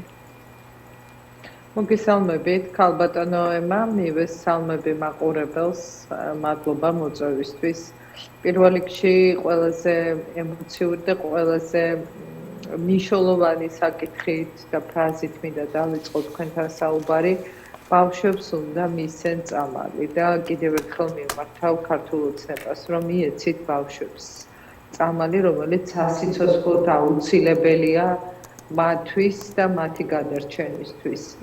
და ჩვენ ყველა უერთდებით ამ მოთხოვნას და ყველა უერთდებით ამ ძალიან ადამიანურად ძალიან მძიმე და ემოციურ კამპანიას, რომელშიც თავად ეს ბავშვები არიან ჩართული და მათი მშობლები. რაც შეეხება თქვენს კითხვას, რომელზედაც როგორც იურისტი ისე ვპასუხობ პირველ რიგში, იმიტომ რომ ეს არის ჩემი მთავარი პროფესია და ყველა საკითხზე, მათ შორის სამართლებრივ ჭილში ვფიქრობ და ვაანალიზებ ხოლმე და შემდეგ შეიძლება ის პოლიტიკურ კონტექსტშიც დავინახო, მაგრამ პირველ რიგში მაინც ყოველთვის უყურებ როგორც იურისტი და სამართალი არ არის ვიწრო სფერო, სამართალი მოიცავს ძალიან ფართოდ გასაზრებელ მოვლენებს და ყველა ასეთ ინიციატივას უნდა შევხედოთ არა მხოლოდ შიდა საკანონმდებლო მასშტაბში და ფარგლებში, არამედ საერთაშორისო სამართლის პრინციპებით, იმიტომ რომ ეს განსაზღვრავს ზოგადად ნებისმიერი უფლების, რომელიც ადამიანის კონსტიტუციური უფლებაა, მის სწორად გააზრებას, გადაწყვეტას. ეს ინიციატივაც მე მგონია, რომ იმისთვის არის მოფიქრებული, რომ რაღაცა საქმე გამოუჩდეს მამუკა მდინარაძეს და ამ დროს ის ეხება ერთ-ერთ უმნიშვნელოვანეს კონსტიტუციურ უფლებას და ეს იმავდროულად არის ადამიანის უფლებათა ჩამონათვალში, საერთაშორისო სამართლის ჭრილში ერთ-ერთი ფუნდამენტური უფლება, ეს არის აზრისა და გამოხატვის თავისუფლება. ადამიანები თავიანთ კრიტიკულ მოსაზრებებს უნდა გამოხატავდნენ ყოველგვარი დაბრკოლების გარეშე, ეს არის კონსტიტუციური უფლება და რა თქმა უნდა არ არის აბსოლუტური უფლება, მისი შეზღუდვა მხოლოდ მაშინ შეიძლება, როდესაც ის ეწინააღმდეგება საზოგადოებრივ უსაფრთხოებას, საზოგადოებრივ წესრიგს, ადამიანთა ჯანმრთელობას, ანუ მას აქვს ის მაღალი მომეტებული რისკი, რომელსაც ძალიან კონკრეტული ზიანის მოტანა შეუძლია და ეს არ არის ზიანი ვიწრო გაგებით, ეს არის ფართო გაგებით. ასეთია სახელმწიფოს ძირითადი კანონის და ასეთია ევროპის ადამიანის უფლებათა კონვენციის განმარტება. ხო, სხვათა შორის ევროპული მაგალითები დღეს ასე ვთქვათ დასტურად მოიყვანა მამუკა მდინარაძემ, თუმცა როგორც წესი ეშმაკი დეტალებშია და არ დაუკონკრეტებია იქ რა შემთხვევაში მუშაობს აღნიშნული კანონმდებლობა.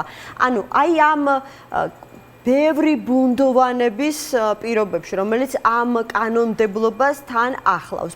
პლუს ამას დაემატება აღსრულების მექანიზმის სპეციალური დეპარტამენტის სახით და დღეს პირდაპირ გვითხრეს, რომ აღარ იქნება საჭირო მომჩივანი, ისინი თავად დაამონიტორებენ, შეისწავლიან ეს საჯარო გაკეთებულ განცხადებებს, წერილობით იქნება ეს თუ რაღაცა ზეპირსიტყვიერი, მაგალითად შესაძლებელია ვიღაცამ ვიდეო ჩაწეროს და საკმაოდ უხეშად გამოხატოს საკუთარი მოსაზრება, არა მხოლოდ პოლიტიკური, საზოგადო საკითხების მიმართ, იმიტომ რომ ესეც ითქვა, რომ მხოლოდ პოლიტიკურ ჭრილში არ იქნება ასეთი არ იმუშავებს ეს ცენზურა.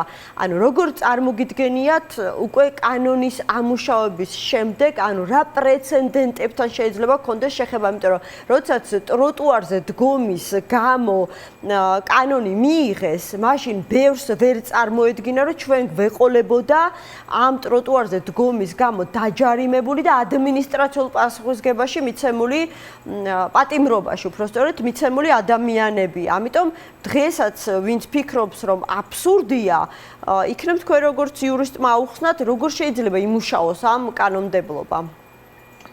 ხო, მე ხა შევეცდები უფრო ნათლად და მარტივად განმარტო, რატო არ შეიძლება ასეთი ინიციატივა. ჯერაც ერთი შეკრების გამოხატვის აზრის თავისუფლება, რომელიც როგორც გითხარით, ეს არის კონსტიტუციური უფლება, თავისუფლების ნაწილია. თუ ადამიანი ფიქრობს, რომ ვინმეს გამოხატვის თავისუფლებით, ან ვინმე საჯარო კომენტარით, ან Facebook სტატუსით რაიმე უფლება დაირღვა, ჩათვალა, რომ ვინმეს კონკრეტულად ამით ზიანი მიადგა, ისედაც აქვს მას დღევანდელი კანონმდებლობით, სამოქალაქო კოდექსი არეგულირებს ამას, უფლება იდაოს პატივისა და ღირსების შელახვის გამო, ან ცილისწამების გამო სამოქალაქო სამართალწარმოების წესით. ანუ ეს უფლება ისედაც არსებობს და ყველა ადამიანმა ინდივიდუალურად უნდა გადაწყვიტოს ეს კონკრეტული შემთხვევა არ გვაქვს თუ არა მის უფლებას. ასეთი დავები წყდება სასამართლოში. ეს არის წესი, ეს არის კანონი. ეხლა მოიფიქრო რაღაცა შიდა რგოლი, რაღაცა ოცნების ჟანდარმერიას მაგონებს ეს რაღაც საბჭოური კონტურებით. აი ეს ინიციატივა, მე შემიძლია ესე დავარქვა, ეს არის ჟანდარმერია თანამედროვე სამყაროში საბჭოური მეთოდებით, იმიტომ რომ არავითარი შიდა რგოლი არ ჭირდება, ასეთი რაღაცა ახალი ზედამხედველობის რგოლის გაჩენა ეს არის საბჭოური კონტროლის მექანიზმი, რა საჭიროა?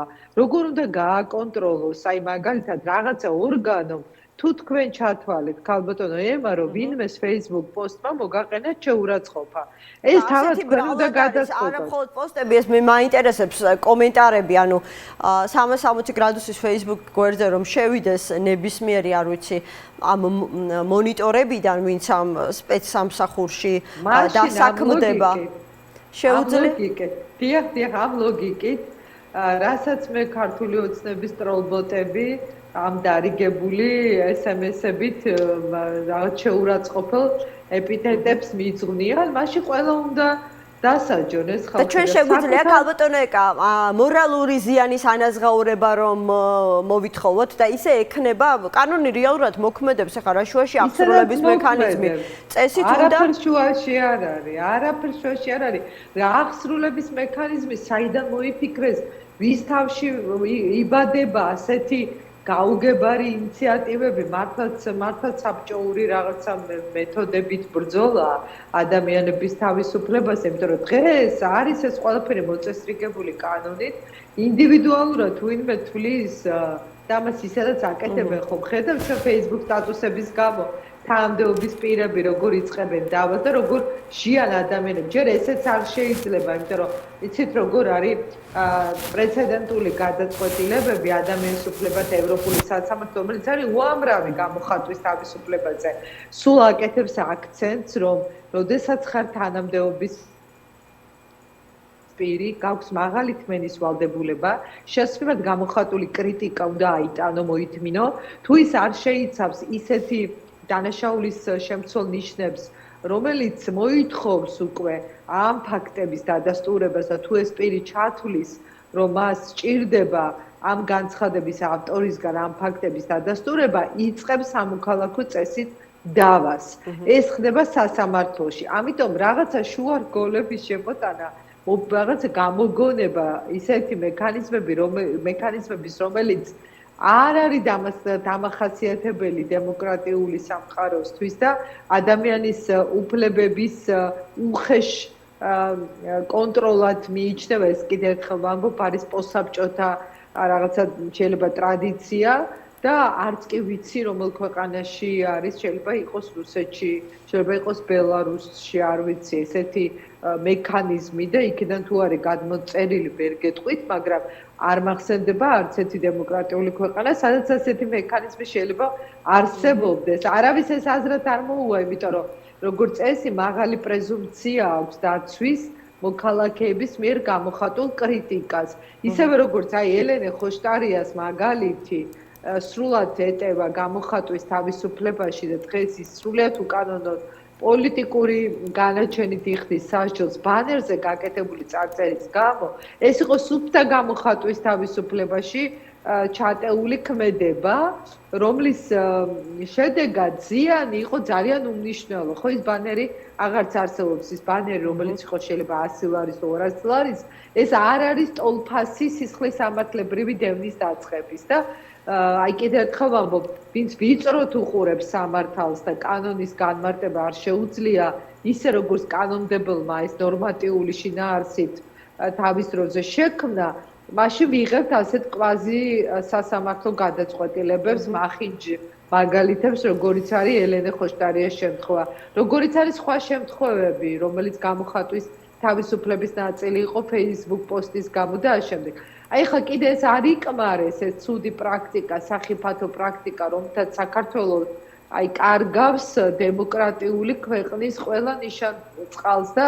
ის აი რეფორმები, რომელიც ჩვენ თავის დროზე განვახორციელებთ, რომ ადამიანის უფლებების კუთხით გვეჩვენებინა, რომ საქართველოს გამდა ძლიერ და გაბედულ ნაბიჯებს, ეხლა გვაქვს ისეთ სამარცხვინო მაგალითები არადემოკრატიული და განსაკუთრებით პოლიტიზირებული მართლმსაჯულების პირობებში, რომელზედაც უბრალოდ საერთაშორისო საზოგადოება იტყვის, რომ კიდევ უკუსვლით დადის ქართული ოცნება და ეს გააჩენს კიდევ უფრო მეტ რეპრესიულ მაგალითებს. სხვათა შორის აი ზოგჯერ ჩნდება ხოლმე განცდა, რომ მართლაც შესაძლებელია ქართული ოცნება ემზადებოდეს რიგარიშ საპარლამენტო არჩევნებისთვის და მაქსიმალურად არ ვიცი სტერილურ გარემოს იქმნის და ამზადებს.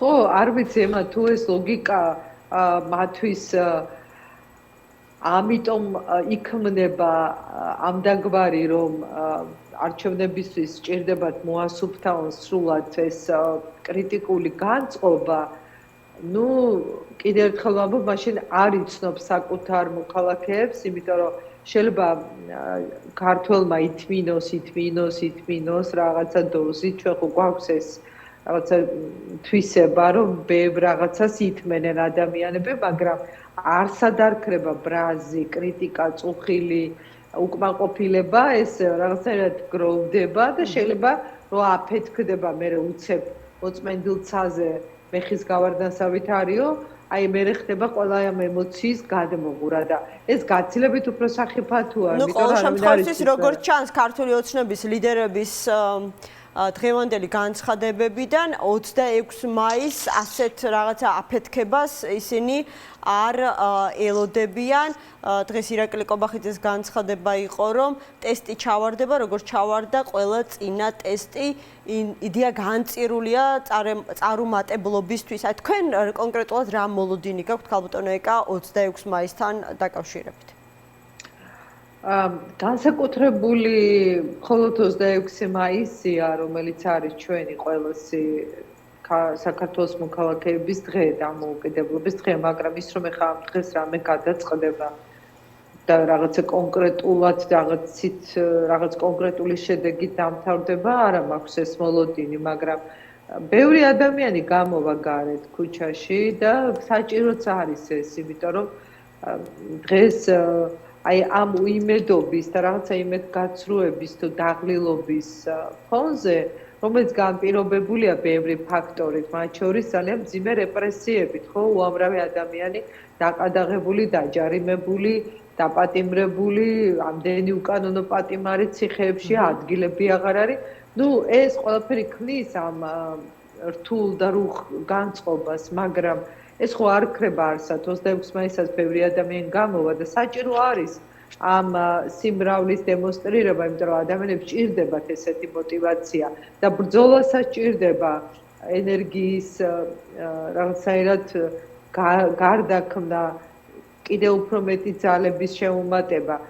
საერთოდ მგონია რომ აი ესე საუბარი როგორც კობახიძე ნიშნის მოგებით ელაპარაკება კრიტიკულად განწყობილ მოქალაქეებს, ეს არის მისი გაუაზრებლობა, მისი პასუხისგებლობის, მისი სტატუსის, იმიტომ რომ შენ წინააღმდეგაც რომ გამოდიოდეს ადამიანი და ბევრი ადამიანია ქართული ოცნების მოწინააღმდეგე, შენი მოქალაქეა და არ შეიძლება ასე ელაპარაკებოდე, ასეთ ამცინავი ტონით, ამ დროს საკუთარ თავს აყენებს შეურაცხყოფას, ასე ელაპარაკებოდე შენ მოქალაქეებს.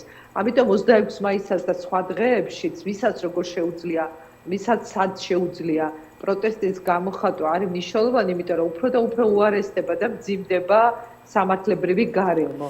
და ეს არის ძალიან ძალიან სახიფათო, იმიტომ რომ როდესაც კონსტიტუციით არ იმართება ქვეყანა და არის ინდივიდუალური სამართალი, ვისაც როდის უნდა მაშინ ახსენდება, რომ კანონი არსებობს, სასამართლო როდესაც არ გვაქვს თავისუფალი და მხოლოდ აი ვლადიმერ ხუჭუა და კიდევ რამდენიმე მოსამართლეა დარჩენილი, რომელიც გვაჩვენებს საოცარ მაგალითს ამ რთულ სიტუაციაში სამართლიანობის, მაგრამ ამის პარალელურად არის ბევრი ძალიან მძიმე პოლიტიკური გაწყვეტილება. ამ ვითარებაში ნებისმიერი ასეთი ინიციატივა, რომელიც თავისუფლებაში ჩარევას ისახავს მიზნად და უკვე ადამიანების კონტროლს ვინ რას დაწერს, ნუ არ ვიცი რა შევადარო და ამას რაც გითხარი, ჯანდარმერიის ფუნქციით აღჭურვილი ახალი რაღაცა კარიკატურული ქალბატონო ეკა, ეს ყველაფერი მესმის, მაგრამ ნუ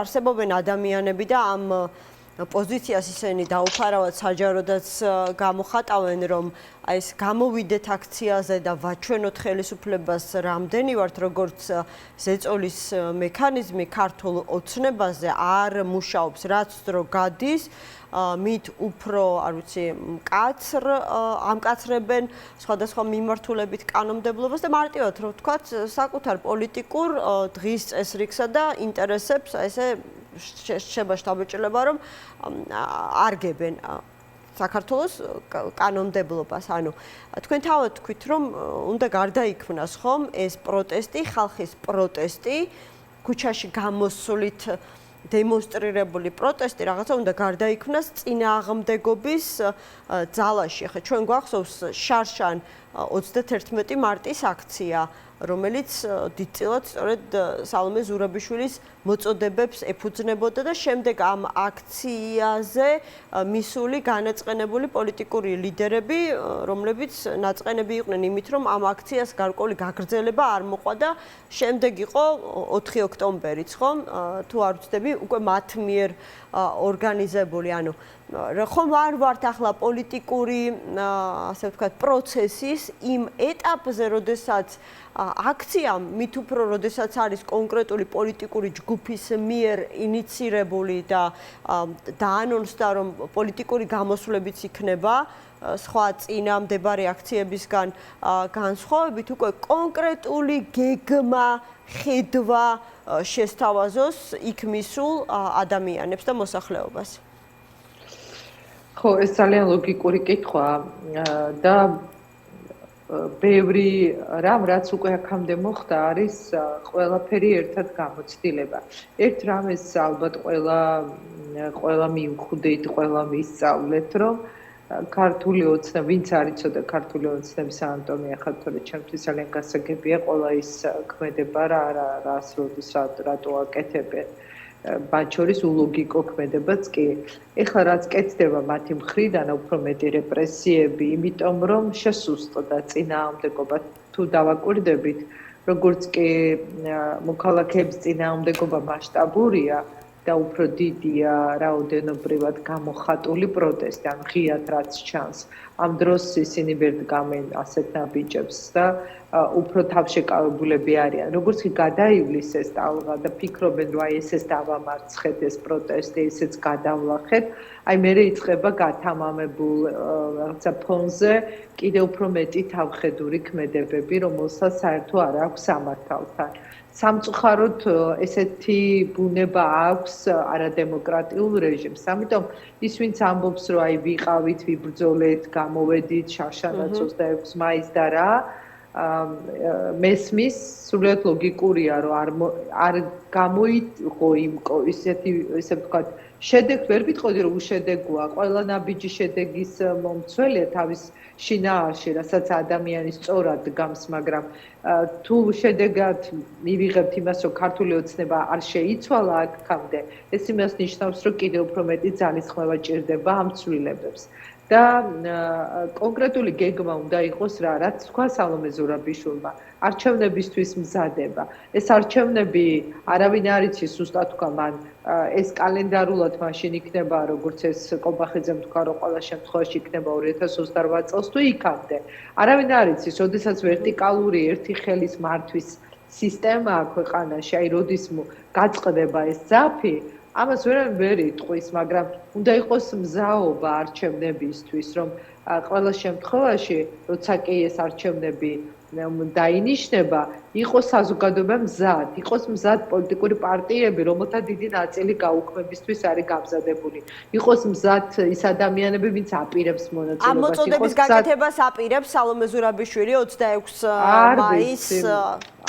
არ ვიცი ფორმატი არ ვიცი, ხა თვითონ რომ იქნება ხალხთან ერთად ეს ვიცი, მაგრამ თვითონ ანუ ერთია მონაწილეობა პროცესში და თვითონ არ არის ორგანიზატორი ამ აქციის, მაგრამ არ ვიცი როგორი ფორმატით და დღის წესრიგით იქნება ეს ღონისძიება, მაგრამ ის როდესაც ყოველკვირეულად ესაუბრება მოქალაქეებს, უკვე ღიად საუბრობს დიდი ხანია, რომ საჭიროა არჩევნებისთვის მზადება და სხვა შორის ძალიან ბუნდოვანი არის აი ბოლო პერიოდში სალომე ზურაბიშვილის, არ ვიცი, აი როლი აი ამ პოლიტიკურ პროცესებში. ოპოზიციურ ფლანგს გულისხმობ, ხა აღარ განმეორდები, რომ აი კიდევ ერთხელ მოვისმინეთ მისი მისამართით ბრალდება, რომ მან ძალიან დიდი პოლიტიკური შეცდომა დაუშვა, როდესაც ხელი შეუწყო ოპოზიციის ბოიკოტში დარჩენას ადგილობრივი არჩევნების დროს. ყოველთვის მოიძებნებიან ძირფასო ქალბატონები ადამიანები, ვინც მაშინდელ ბოიკოტს ანამართლებენ, ან პირიქით აკრიტიკებენ. ასე რომ ან ყოველთვის გაიყოფა მოსაზრებები, მაგრამ უნდა ვიცოდეთ, რომ ეხა არ გვაქვს ჩვენ კლასიკური რაღაცა პოლიტიკური პროცესი. ეს პროცესი არის დაცლილი სამართლის და კონსტიტუციის მართვისგან და როდესაც ასეთი გაუგებარი, ქაოტური, რეპრესიული პროცესი მიდის, რაღაცა ადამიანები თავდაცვის რეჟიმში არიან, საკუთარი ხელისუფლება წოდებული ჯგუფისგან, ეს იმას ნიშნავს, რომ ეხა აქ იდეალურად ვერავინ ვერ იქნება აღქმული. რაც არ უნდა გააკეთო ეხა ამ პროცესში, ყველაფერი მაინც რაღაცა საერთო ამ ნაცრისფერ ფერშია ჩაკარგული, მაგრამ საბოლოო ჯამში არაფერი არ იკარგება, ჩვენ ხო ვიცით, რომ ის რასაც ჩვენ ვაკეთებთ დღეს სწორად და ასია ის ქრისტიანულადაც და ჩვენი რელიგიითაც, ის ყველაფერი, რასაც დღეს აკეთებს სწორად, არის ხვალინდელი დღის წინა კარგი და სწორი განწყობილების წინაპირობა. შედეგს მოიტანს აუცილებლად. უბრალოდ დროში არის გახანგრძლივებული, რთული პროცესია, იმიტომ რომ როგორც ეს იყო წინა რეჟიმის დროს, როდესაც არ ცნობდნენ პროტესტს, არ ესმოდათ ხალხის ხმა და ხო გახსოვთ რები გავიარეთ, ხო? აი რაღაცნაირად სულის ანალოგი მიტრიალებს, რომ ესე ეხლაც აი ესე არ ესმით ამ პროტესტის, არ უნდათ გაგება, რომ ამოიწურა, იგივე შთაბეჭდილება გრჩებათ, როდესაც მიდის საუბარი, მოწოდების ელფერი დაკრავს რეალურად ამ საუბრებს, როდესაც მაღალი იერარქიის სასულიერო პირები ამბობენ, რომ აი მაგალითად სინოდის უახლოეს სხდომაზე ისინი აუცილებლად დააყენებენ პატიმრების შეწყალების საკითხს, როგორც ორად გაყოფილი საზოგადოების რაღაცა შერიგების წინა პირობას, თუმცა ქართული ოცნებისგან პასუხი არის ესეთი მოჭრილი, რომ ჯერ მონანიება და მერე უკვე ამის შემდეგ პატიება. სხვა შორის ლელოც გამოვიდა დღეს ინიციატივით, რომ ამნისტია, საყოველთაო ამნისტია გამოცხადდეს, იმიტომ რომ მე მგონი რეკორდსმენებად ვიქეცით პატიმრების რაოდენობით ქვეყანაში. ანუ გაქვთ ამის მოლოდინი, რომ შესაძლებელია ეს საკითხი ერთგვარი გაყინული მკვდარი წერტილიდან მართლაც საპატრიარქომ თავისი შუამავლობით დაძრას? იცით, საპატრიარქომ შეიძლება მიმართოს კიდეც, იმიტომ რომ ღიად ჩანს უკვე მათი განწყობა, რომ უნდათ ამ პატიმრების გათავისუფლება, ვინც უსამართლოდ არიან დატყვევებულები და პატიმრების ნერვების ასე გამოცდაც არ არის საჭირო. მივდივართ ამ თემაზე, რომ რაღაცა ისმის ეს უთავბოლო და უპასუხისმგებლო რაღაცა ცალმხრივი ამბები. აქ მნიშვნელოვანი ის არის, მე ასე ვხედავ ამ პროცესს და გამოცდილებაც ამას უკარნახობს, რომ აი ეს დიდი ამნისტია, რომელიც ჩვენ ერთხელ გქონდა 2012 წელს, როდესაც მივიღეთ დეკემბერში საყოველთაო ამნისტია. დაახლოებით შეიძლება მაგ მასშტაბით თუ არა, რაღაცა დიდი თავისუფლების მანიფესტი ასევე საჭირო გახდება, როგორც კი ქართული ოცნება არ იქნება. ისინი ამას არ გააკეთებენ, მაგრამ ამის გაკეთება ჩვენ მაინც მოგვიწევს, როდესაც შეიცვლება პოლიტიკური მართვის სისტემა, შეიცვლება ქართული ოცნება და ქართულ ქარტიაში პირველ პუნქტად ეს წერია. პატიმრების გათავისუფლება და ყველა ამ პოლიტიკური საქმის შეწყვეტა, მათ შორის ეს ჯარიმები, ადმინისტრაციული სისხლის სამართლის წესით. ამის გაკეთება მოგვიწევს. უნდა დავასრულოთ, ამიტომ ბოლოს აუცილებლად მინდა გითხოთ, თქვენ მიგაჩნიათ როგორც აი წინა ამნისტიის ავტორს და დიდი ძალისხმევა გაწიეთ, მაშინ გვახსოვს ამ დიდი სამუშაო გაწიეთ, მოკლედ და ძალისხმევა ამ პროცესში. მიგაჩნიათ, რომ ეს საყოველთაო ამნისტია, არ ვიცი, ახლა იქნება თუ ხელისუფლების ცვლილების შემდეგ, უნდა შეეხოს მათ შორის ქართული ოცნების დაპატიმრებულ მაღალჩინოსნებს, აი ირაკლი ღარიბაშვილის მაგალითზე თუნდაც და აქვე გკითხავთ, რაიმე ხომ არ შეცვლილა, ანუ თქვენი სურვილი ხომ არ იქცა რეალობად ის მოგენახულებინათ საპატიმროში? ხო, ეხლა პირველ რიგში შეეხება ამნისტიის მასშტაბს, წინასწარ ძალიან რთულია თქმა, იმიტომ რომ ამას პოლიტიკური კონსენსუსი ჭირდება, ჩვენ მაშინაც ერთიანი გადაწყვეტილებით მივიღეთ ის მასშტაბური ამნისტია, თუმცა ჩემი ძალისხმევაც იყო, რა თქმა უნდა, დიდი, როგორც ერთ-ერთი ავტორის, რომ ყველა შეხებოდა, იმიტომ რომ არ იყო სამართლიანი სასამართლო ქვეყანაში. არც ახლა არ არის დამოუკიდებელი მართლმსაჯულება, ამიტომ თუ კი ვინმეს განაჩენი ინდივიდუალურად იქნება განხილული, არ ვიცი, მაშინ უფრო შეიძლება კონკრეტულად მსჯელობა. ის სხვა მოცემულობა იყო, ეხლა ასე მოკლედ და სწრაფად ვერ გიგეთყვით ამ თემაზე, იმიტომ რომ იქ იყო პოლიტიკური პატიმრების სია და იქ იყო ამნისტიის დანარჩენი ტექსტი. არ ვიცი მომავალში როგორი სახით იქნება, კონკრეტულად როგორი სახით, თუმცა თუ კი არ აქვს მნიშვნელობა პარტიულ კუთვნილებას ვის მიმართაც უსამართლო განაჩენი დადგა, იმიტომ რომ იყო პოლიტიკური ზეწოლა, ასეთ შემთხვევაში სამართლიანობა ამბობს, მე კი არ ვამბობ ამას, სამართლიანობა ამბობს, რომ ყველა საქმე უნდა იყოს განსჯადი თავისუფალი სასამართლოს მიერ და ყველა საქმე უნდა იყოს განხილული ხელახლა. რაც შეეხება იმ საკითხს, სამწუხაროდ ჯერჯერობით დღემდე ისე ვერ მოვახერხე, თუ რამე სიახლე მექნება აუცილებლად დაცნობებ და გაგიზიარებ. თქვენ ფიქრობთ, რომ ჭირდება ღარიბაშვილის უფლებებს დაცვა საპატიმროში? ყველა ადამიანს ჭირდება უფლებების და ყველა ადამიანს ჭირდება უფლებების დაცვა. მიუხედავად იმისა, რომ არ ვიცი ხა მას ძალიან კარგი ადვოკატები ყავს, არ ვიცი რაიმე პრობლემა აქვს თუ არა, მაგრამ ზოგადად ნებისმიერ თავისუფლება შეზღუდულ პირს სხვადასხვა დოზით, სხვადასხვა ფორმით რაღაცა პრობლემები ალბათ აქვს, იმიტომ რომ ასეთია პატიმრის სტატუსი და მდგომარეობა და მას ყურადღება ალბათ ჭირდება. მადლობა, ეკაბესელიას მართლმსაჯულების სახლის დამფუძნებელი იყო ჩვენი გადაცემის სტუმარი, რეკლამის შემდეგ თემგო თევზაძე კოალიცია ცვლილებებისთვის ერთ-ერთი ლიდერი შემოგვიერთდება.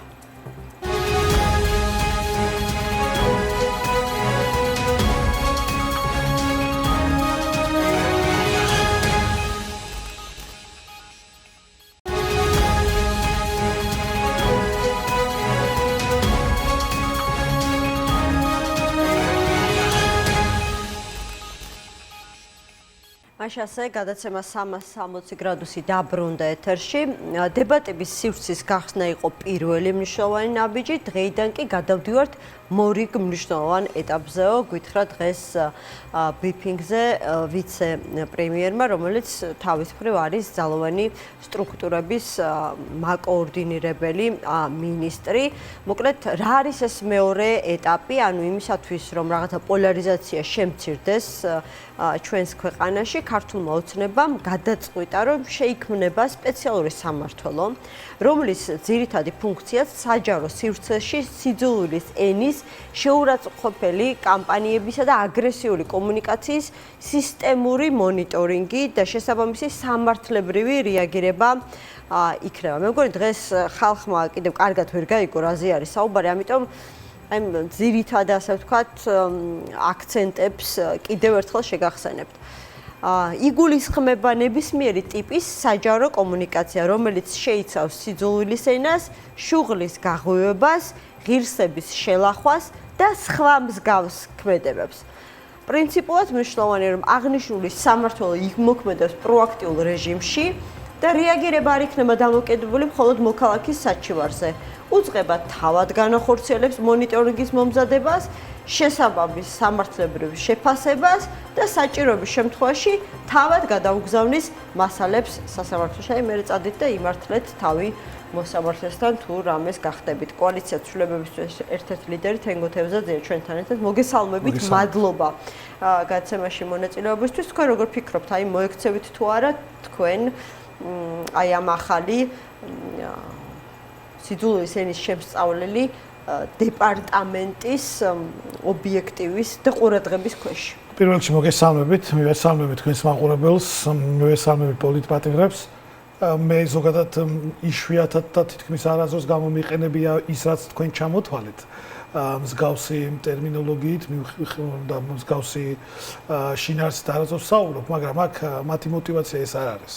მათი мотиваცია არის, რომ ჩამოყალიბდეს აზრის პოლიცია, შეიქმნას ბაზები, ვინ აკრიტიკებს, მათ შორის ვინც არის ზოგადად გამოხატავს თავის აზრს, თავისუფლად ეს ბაზები შეიქმნას და კონდეთ სოციალური ქსელების, ეს ხო სოციალური ქსელებზეა ძირითადად კონტროლი და ამისთვის შექმნეს ასე ვთქვათ აზრის პოლიცია.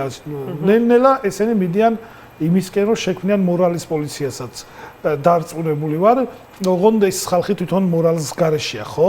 ჩვენ ვიცით ვინ არიან ეს ადამიანები. ანუ შექმნიან ხელისუფლების მიმართ, რა ვიცი, ბილწ სიტყვაობით გამორჩეულთა არა, მაგალითად საინფორმაციო ბაზებს. ხო, მაგალითად მონაზე, მოსყიდულზე და ასე სხვა ეპითეტებზე ადამიანები ვიცით რომ ამ ქვეყანაში ისედაც დაჯარიმებული არიან, ხო? აქედან გამომდინარე ეს არავის არ უყვირს, ამის არავის შეეშინდება. მეცაც გეტყვით. ესენი არიან ადამიანები, რომლებმაც დააორგანიზეს და ტელეფონებზე ურეკავდნენ კვირების განმავლობაში საქართველოს მოქალაქეებს და აგინებდნენ დედას, ემუქრებოდნენ ფიზიკური შეურაცხყოფით, ემუქრებოდნენ სიცოცხლის მოსპობით, ჯანმრთელობის დაზიანებით. და მინდა გითხრათ, რომ ის ორი ახალგაზრდა, ვინც ამას აორგანიზებდა, ეხლა არის თბილისის საკრებულოს წევრი, რო იცოდეთ. ესენი, ვინ სიძულვილის ენა ამ ქვეყანაში დანერგა ქართულმა ოცნებამ.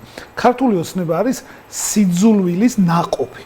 თლიანად სიძულვილის ნაყოფია ქართული ოცნება. და იქნება მათ მხარდამჭერებს გავრცელდეს, იმიტომ რომ აქ ხელისუფლებას თუ ლანძღავ მაშინ ისინი განსაკუთრებული სიმძაფრით გამოირჩევიან ხოლმე ქართული კი, მაგრამ ხელისუფლებას თუ ოპოზიციისა და თავისუფალი დამოუკიდებელი მედიის ჟურნალისტების მიმართ სამწუხაროდ მინდა რომ იმედები გაგიცნოთ. ეს თქვენ დასაცავად და ჩემს დასაცავად არ არის ეს რეგულაცია, ეს არის იმისთვის რომ აი ზარქუაზე ახლა როგორ უნდა იყო მაღალი წარმოდგენის. მართლა მაინტერესებს რა. მართლა მაინტერესებს ზარქუაზე როგორ უნდა იყო მაღალი წარმოდგენის ადამიანი. განათლება აქვს. ხო, მაგრამ ეს კომპეტენცია არც ზარქუას არ აძლევს უფლებას და მის მხარდამჭერებს, რა თქმა უნდა. აი ვინმე რო თქვას რომ ზარქუაზე მაგალითად ან პაპუაშვილზე სულელიაო დაიჭერენ ან ჯარიმას დაუწერენ, ხო? და ფაქტია, ხო? ანუ განათლება, კომპეტენცია, ქართველი ხალხის ფული დარგულაობს ევროპაში თუ სხვა ასე ვთქვათ კონტინენტზე კომპეტენცია აქვს. ჩვენს ევროპელ პარტნიორებს ეხლა მაკრონს გადაწვა, მანამდე გერმანიის ელჩს, გერმანიის კანცლერს, ტრამპს ლანძღავდა, ანუ ჩვენ ქვეყანას რეპუტაციას ულახავს და ასე შემდეგ და ვერ აცდებიან იმ დისკომფორტს, რა დისკომფორტში არიან. ეს დისკომფორტი რა არის იცით? თქვენთან სტუმრად როდის იყო ბოლოს ქართული ოცნების წარმოდგენა? ერთი მახსოვს ზარქუა და ვაშაძის დებატების მსგავსი რო შეიქმნა და მაშინ ძალიან გამიჭირდება ზუსტი თარიღი გავიხსენო მეტი. აი მაგის თქმა მინდა. ნუ რაც ესე ამოგვიჩემეს და მეგონი საკუთარ თავს დაარწმუნეს რომ ვერავინ დაგვაბრალებს იმას რომ კეზერაშვილი გვაფინანსებს და რაღაცა ნაციონალურ მოძრაობის ნარატივზე ვზივართ, სხვა შორის არც ნაციონალურ მოძრაობის ლიდერები არ დადიან ჩემთან სტუმრად. არა ერთგზის მოწვევის მიუხედავად, აი ბოლოს როდის ნახეთ ლიდერები ჩემთან ეთერში და ბოლოს იქნებ ერთმანეთში გაერკვეთ რომელ პოლიტიკურ არის ბანაკს ვეკუთვნით თან გაგიჭირდება დარწმუნებული. ხო, იმის თქმა მინდოდა რომ გამიწყდა აზრი, იმის თქმა მინდოდა რომ არც თქვენ გამოირჩევით აგრესიით როგორც ჟურნალისტი და ძალიან ასე ვთქვათ ეთიკურად და კრიტიკულად მიყავთ ეთიკა. არც მე გამოვირჩევი არც მე გამოვირჩევი არც სოციალურ ქსელებში და არც ეთერებში რაღაცა განსაკუთრებული მით უმეტეს სიძულვით და ასე შემდეგ. მოვიდნენ თქვენს ეთერში, დაჯდნენ და ვისაუბროთ. მაგრამ ისინი არიან ჩემი აზრით ძალიან სუსტები. მათი პოზიცია არის ერთადერთი რეპრესიული კანონები. იმედზე დაისვამენ ვიღაც ადამიანებს, რომლებიც საერთოდ არ ვიცი ვინ არიან, ოპოზიცია ვარ, გულწრფელად გითხრათ, გაბრილოვის ღამიდან მოყოლებული ვარ სულ პროტესტში, სულ აქციაზე. ისეთი ხალხი მოყავდა, ოპოზიცია აწერია, ქვევით განზრახაწევ. რომ საერთოდ აქციაზეც კი არ შემოხვედრია ეთერებზე და რაიმე ღირებულის პოზიციონირებაზე, ხო საერთოდ ზერდმეტია და ის გირჩი რა, გირჩი სხვათა შორის მინდა ამასაც ხაზი გავუსვა თქვენს კოლეგას სხვა არხზე, არა თქვენს არხზე. გირჩის ერთ-ერთი ლიდერი იყო და საუბრობდა კოალიციას სრულებისთვის და ნიკა გვარამიანს 40 მილიონზე. რაღაც ეტაპი ეს მჯეროდა რომ მათაც დააიჯერეს რომ შეიძლება ვინმეს ჰქონდა 40 მილიონი. მაგრამ იმ ეთერში ვიდეოც გვაქვს 5 წუთის ინტერვალში ერთხელ 40 მილიონი ახსენა და მეორეჯერ 20 მილიონი. წარმოიდგინე 20 მილიონი აორთქლდა 5 წუთში. 10 მილიონზე ხომ არის საუბარი? 10 მილიონი აგერ 2025 წელს სხვა პარტიებსაც დაუხარჯიათ, კაცო, ჩვენ საარჩევნო წელს დაუხარჯეთ 10 მილიონი, ხა 10 მილიონითაც თუ არ დაუხარჯეთ და ხა თუ პარტიამ კამპანია არ ჩაატარა ქართულს ზუსტად ეს შორს სხვაგან წავალ, კი ბატონო. იქ მინდა წავიდეთ სადაც არის. აი მაგალითად დაქირავებული გირჩი არის დაქირავებული ოპოზიცია და ვიღაც უცხო ხალხი. ესეთი ქართული ოცნება ხანდახან ისე აქებენ იმ ეგრეთ წოდებული მინისტრებს, რომ გული მწყდება, რომ ოპოზიცია აწერიათ ქვევით, მათ მდგომარეობაშიც ვერ შევდივარ. იმიტომ რომ ერთხება დიდებაში არიან ქართული ოცნების ქართული ოცნების წარმომადგენლებსაც კი ეუხერხულებათ, რასაც ისმენენ ამ ხალხისგან. ამიტომ რაღაცა სიმულაციები შექმნეს და ეხლა უნდათ რომ კრიტიკა რას მოვაყოლეს. კრიტიკა უნდათ რომ გააკრონ თლიანად სოციალური ქსელებიდანაც. და ნელ-ნელა მივდივართ იქითკენ რომ სოციალური ქსელების აგრძალვასაც დაიწყო. უბრალოდ მე ღრმად ვარ დარწმუნებული და ბიძინა ივანიშვილი თუ ვინმე უნდა ერკვეოდეს ამაში ალბათ ვიღაცა კეთილი მსურველი დარჩა მას. ბიძინა ივანიშვილი მიდის საბოლოო ჩიხისკენ, რომელსაც უკან მობრუნების გზა არ აქვს და ბიძინა ივანიშვილის პოზიციონირება იმასთან დაკავშირებით, რომ ყველა ციხეში, ყველას ლაპარაკი აუგზავნოს, ადამიანებს სახიზულები დაულეწონ, ამაზე ყველაფერზე პასუხისმგებელი არის რაღაცა ადამიან კრიტიკულად განწყობილი ადამიანების გაჩვენების მცდელობა. ისე აი აუცილებლად მინდა ამ თემას შევეხო, რადგან ესე გამახსენეთ ჩვენზე რომ გაბუტული არის ქართული ოცნება, ხო, მე ამას დავარქვი ეს პოზიცია, თუმცა ბავშვობის შემდეგ ბავშვობის შემდეგ მსგავსი რამ არათუ მსმენი არც კი მინახავს, როდესაც ადამიანები ერთმანეთს არ ელაპარაკებენ, მაგრამ მინდა უთხრათ, რომ ეს ცალმხრივია თქვენი გაბუტება, ჩვენ გითმობთ ეთერს და მოდი ვილაპარაკოთ არა თქვენს პირად საკითხებზე, არამედ ქვეყნისთვის საჭიროებო თემებზე. ამიტომ არ ვიცი, ხა გაბუტების ეტაპიდან ალბათ გადადიან საყოველთაო გაჩუმების ეტაპზე. კი, აი ზუსტად სწორი ასე ვთქვათ გადასვლა ქონდათ, მაგისკენ მიდიან, რომ მათ არ უნდათ კრიტიკული შეკითხვების და კრიტიკული პოზიციების მოსმენა, ეშინიათ ამას. ან და მათ შორის მათ პასუხებიც არ აქვთ ამაზე.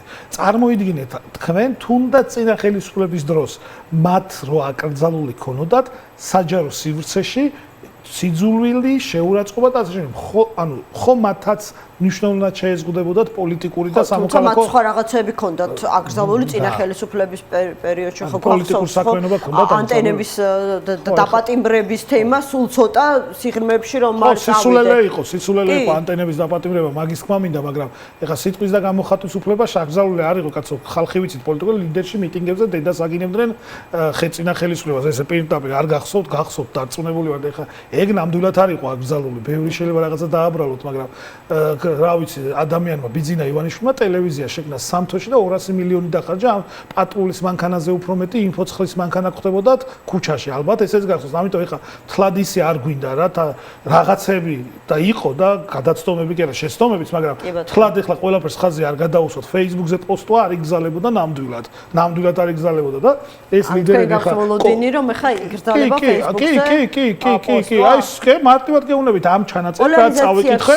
პაპუაშვილზე რო თქვა რომ სულელია დაგიჭერენ ან ჯარიმას დაგიწერენ და ხა არ ვიცი ვინ უნდა გაზომოს ჭკვიანია თუ სულელია არ ვიცი მაგრამ რო დაწეროს ადამიანმა ვინმე პაპუაშვილზე რომ სულელია დაგიჭერენ ან ჯარიმას დაგიწერენ და ეს არის მთელი ამათი არსი რომ ეს არ უნდათ ფაქტი რომ წარმოჩინდეს ძალიან მნიშვნელოვანია გასაგებია რომ ვიღაცა და მაგალითად მე არასდროს ყოველ შემთხვევაში ვერიდები ესეთი ტერმინოლოგიით საუბარს მაგრამ აქ არის გამოხატვის თავისუფლება საკუთარი პოზიციის დაფიქსირების შესაძლებლობა და დღეს როდესაც ტელეკომპანიებს ესე უჭირს თქვენს კრიტიკულ მედიას როცა არ ხდება რეალური დებატები და აცდა გაცვლა გამოსვლა სოციალური ქსელი არის ამის შესაძლებლობა რომ ადამიანებმა თავისუფლად დააფიქსირონ საკუთარი პოზიცია ამიტომ ეს კანონი ემსახურება იმას რომ შეიზღუდოს ეხლა ერთიანად თავიდანვე სოციალურ ქსელებს ვერ გზალავენ როგორც რუსეთში მოხდა მაგრამ როგორც ვიცი ბოლოს დღესაც გადავხედე 2008 წელს მოხდა რუსეთში მსგავსი შეზღუდვა და ადამიანებს აუკრძალეს და ბრიტანეთის და საფრანგეთის მაგალითები ახსენა დღეს ახსენა გაკრით ესე ზედაპირულად მამკა მდინარეზე ხა მინდა რომ სხვა თემაზე გადავიდეთ იმიტომ რომ შიშობ ვერ მოვასწროთ ის საკითხები ან ფიქრობთ რომ თუნდაც აი ასეთი არ ვიცი ბერკეტების გამოყენება ხელისუფლების მხრიდან რაღაცნაირად ხელს შეგიშლით იმ თქვენს პოლიტიკურ სტრატეგიაში რომლის უახლოეს გეგმებში შედის მასშტაბური აქციის მოწყობა 26 მაისს ვერანაირად მე ღრმად ვარ დარწმუნებული 26 მაისს ვიქნებით ძალიან ბევრი დღესაც მაგალითად დილით სტრატეგია აღმაშენებლის და გირჩიმედი თავისუფლების ლიდერებს ვაკეში ჰქონდათ ფედერალისტებს თვალსწრები რუსთავში ჩვენ ნაძალადევის მეტროსთან ხალხის განწყობა გაძლევთ იმის საფუძველს რომ ადამიანები გამოვლენ ქუჩაში პოლიცსაბჭოს წევრმა ანი ქავთარაძემ ვიდეოც დადო თუ როგორ ცდილობს ტიტუშკებით სუსი რაღაცა თითქოს დაძაბულობის სიმულაციის მოხდენას 10-დან 8 ადამიანი არის კეთილგანწყობილი 10-დან 8 ადამიანი თბილისში ამბობს რომ მაშინ რის საფუძველზე ამბობს კობახიძე რომ ეს ტესტიო ჩავარდება როგორც ჩავარდა ყველა წინა ტესტია იდეა და განწირულია წარუმატებლობისთვის აბა კობახიძე ხო არ იტყვის ახლა რომ ბევრი ადამიანი გამოვა და ხო არ მოუწოდებს ადამიანებს გამოსვლისკენ პირიქით კობახიძე მეს უნდა თქვას რომ საკუთარი ამომრჩეველი დაამშვიდოს ან ის ამომრჩეველი და ის მოქალაქეები რომელსაც გადაწყვეტილი არა აქვს ჯერ გამოვა თუ არა გამოვა აქციაზე წინასწარ შეუქმნას განცდა და განწყობა, რომ თითქოს რაღაც კიდე არა, 26 მაისი არის მნიშვნელოვანი თარიღი, რა თქმა უნდა ჩვენი ქვეყნისთვის უნიშნულოვანესი თარიღია და დამოუკიდებლობისთვის ბრძოლა გრძელდება სამწუხაროდ 100 წლის შემდეგ ისევ და მთელი 70 წლიანი წყვეტა ქონდა დამოუკიდებლობის და 26 მაისი არის ჩვენი წინაპრების იდეის, ტრადიციის და ჩვენი წინაპრების ხედვის გაგრძელება, რომ ეს ქვეყანა იქნება მუდამ სანამ ერთი ქართველი მაინც იარსებებს, ეს ერთი, მეორე 26 მაისი არის იმის ჩვენება, რომ ჩვენ ამ 2 წლიან გამძლეობის ბრძოლაში და მართლა წისქვილის ქვა არ დატრიალებულა არ ჟურნალისტებზე, არც პოლიტიკოსებზე, ნაწილი ახლაც ციხეშია, ნაწილი კი არა უმრავლესობა, არც სამოქალაქო აქტივისტებზე, არც პროტესტზე და არც საზოგადოებაზე. და მიუხედავად ამ 2 წლიანი რეპრესიებისა, ტროტუარზე დაჭერა, ქუჩის გადაკეტვის დაჭერა და დაკავება ადამიანების სახეების დალეწვა, სადარბაზოებში დახვედრა, ახლა საერთოდ სოციალურ ქსელებში აქტიურობის შეზღუდვა, მაგრამ მიუხედავად ამ ყველაფრისა 26-ში იქნებით ბევრი და ეს იქნება ცხადი სიგნალი იმისა, რომ ბრძოლა არ ჩერდება, ხალხი ისევ გაბრაზებულია და მთავარი გამძლეობის ბრძოლაში გამარჯვებულები ვართ, მეტი რა უნდა ქნან. ეხლა მართლა კითხვა მაქვს. ფიზიკურად თუ გაგბანადგურებენ, შეიძლება ისეც კონდეს ბიძინა ივანიშვილის, იმიტომ რომ ჩვენ ხო დასაწყისივე ამით დავიწყეთ სიძულვილის მთავარი წყაროა. მას მე დარწმუნებული ვარ, ადამიანები საერთოდ არ უყვარს, იმიტომ იყო ისე იზოლაციაში და ახლაც იზოლაციაშია, სიძულვილის მთავარი წყაროა. ირაკლი კობახიძეს პირდაპირ აქვს ნათქვამი, რომ მას ემპათია არ აქვს ქართველების მიმართ. არ მოგისმენიათ ეს? ემპათია არ გამაჩნიაო არც პოლიტპატიმრების მიმართ, არც პროტესტში მყოფი ადამიანების მიმართ და არც ოპოზიციალურ განწყობილი აღმომჩენების მიმართ და მილიონზე მეტია ესეთი ადამიანი. ამიტომ ამ ესენი ერთადერთი რითაც საზრდოობენ და ერთმანეთს აძლიერებენ არის სიძულვილი. მათ ზულთ ყველაფერი ქართულ მილიონი ადამიანის გამოსვლის მოლოდინი ბუნებრივია. გამოსვლის არ მაქვს, მაგრამ მაქვს ძალიან ბევრის, იმდენის, რამდენიც აი თქვენ რო გაგახსენდებათ ბოლო წლებში მრავალრიცხოვანი აქციები, აი იმდენი გამოვა მე ამაში დავწერ. სწორედ, იმიტომ რომ ხო წინა სტუმართანაც თქვი და არიან საზოგადოების წევრები, ვინც ამბობს, რომ ასეთი აქციები ბევრი გვახსოვს გამოსულან საკუთარი პროტესტის დემონსტრირება მოუხდენიათ, მათ შორის, რა ვიცი, ექსპერტულ წრეებში არის ხოლმე აი ამ მოლოდინების რომელიც შეგიძლიათ ერთი მითხრათ, რომ მოლოდინებს განიხილავს, რომ აი აქციის გამოსვლა რაღაცა კონკრეტული მოლოდინი უნდა გაჩნდეს. მაგრამ მაინტერესებს ხარდამჭერები მათ შორის თუნდაც ოპოზიციის ხა რა ვიცი კონკრეტული სახელით და გვარით. მნიშვნელოვანია, კი, მაინტერესებს. რატომ აი ექსპერტების რა ვიცი თუნდაც ხუხაშვილი მახსენდება, მაგრამ მე რაღაცა შეკრებილან აშლილან ხო არა მხოლოდ ის არის კიდევ სხვადასხვა ექსპერტები ვინც საუბრობს ხუხაშვილი არის სკეპტიკურად განწყობილი რომ მოლოდინები არა აქვს რაღაც განსაკუთრებული. მე მინდა ესეთი რაღაცა ვთქვა, აი დარწმუნებული ვიყავი რომ დაახლოებით რომ მაგ გვარს მეტყოთ.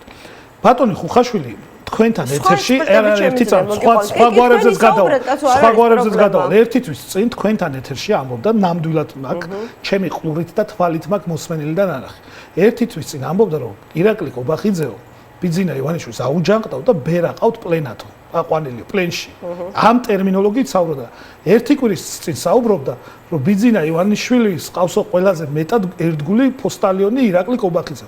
და ამიტომ ჩემი აზრით ის კი არ უნდა იყოს საზოგადოებაში ექსპერტული წრეების ის რომ ნიჰილიზმით ესონ აქციასთან დაკავშირებით ადამიანებს უთხრა რომ არ გააპროტესტოს, მაინც არაფერი გამოუვაო.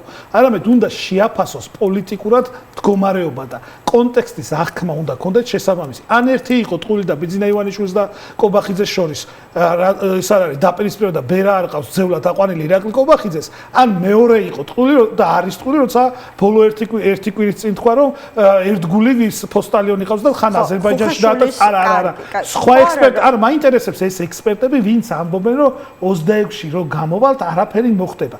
კიდევ ერთხელ გამოვერდებით 26-ში რა მოხდება იცით? კიდევ ერთხელ ვაჩვენებთ რომ 2 წლიანი ბრძოლა გრძელდება მინიმუმ ეს და კიდევ ერთხელ ვაჩვენებთ უფრო მეტნი ვართ ვიდრე არის ქართული ოცნება. კიდევ ერთხელ ვაჩვენებთ რომ ძაბირაძე გამახსენდა ეხლა მთელი ამდენი ხანი ბატონ ძაბირაძეს ხშირად ვერ უსმენ ხოლმე. ბატონ არა სხვებზე შემიძლიათ კაცო თქვენ ანუ მე როგორც ის ბატონი ხუხაშვილი გაკრიტიკებს ისე გავაკრიტიკე მეც ხომ აქვს ამის უფლება კაცო რაღაც ოპოზიცია ექსპერტი რაღაცა ერთიანი ანგელოზი კი არ არის. ჯერ ერთი არაფერი ისეთი ექსპერტიზა მაგათ არ დაუდია და არც ეს, მაგრამ რაღაც მომავალ წარსულის ექსპერტიზა არ ქვია. წარსული არის შეფასება და დასკვნების გაკეთება და პროგნოზი თუ უნდა გააკეთონ პოლიტიკური და ანალიზი, უნდა ისაუბრონ მომავალზე, უნდა შემოგთავაზონ ხედვები, რჩევები, კრიტიკა გადადგმულ ნაბიჯებზე, თორე არაფერი გამოვას ზახილით ეხლა მაგის ერთობა არის გაუგებარი ალიანსი, აი მაგალითად ერთი ბოლო მისი აი გულწრფელად მაინტერესებს ქალბატონო, ოპოზიციური ალიანსი არის გაუგებარი ალიანსი. ხო თქვა ესეთი და აი რა ექსპერტული დასკვნა რა მნიშვნელობა აქვს სახელდაგვარს მე ხო მაგით დავიწყო უბრალოდ იმიტომ ჩაგიკითხე რომ ვინმეზე არ მინდოდა აი რა ექსპერტული და რატომ არის პარტია ახალი არ არის ძლიერი პარტია ახალში არ არიან ლიდერები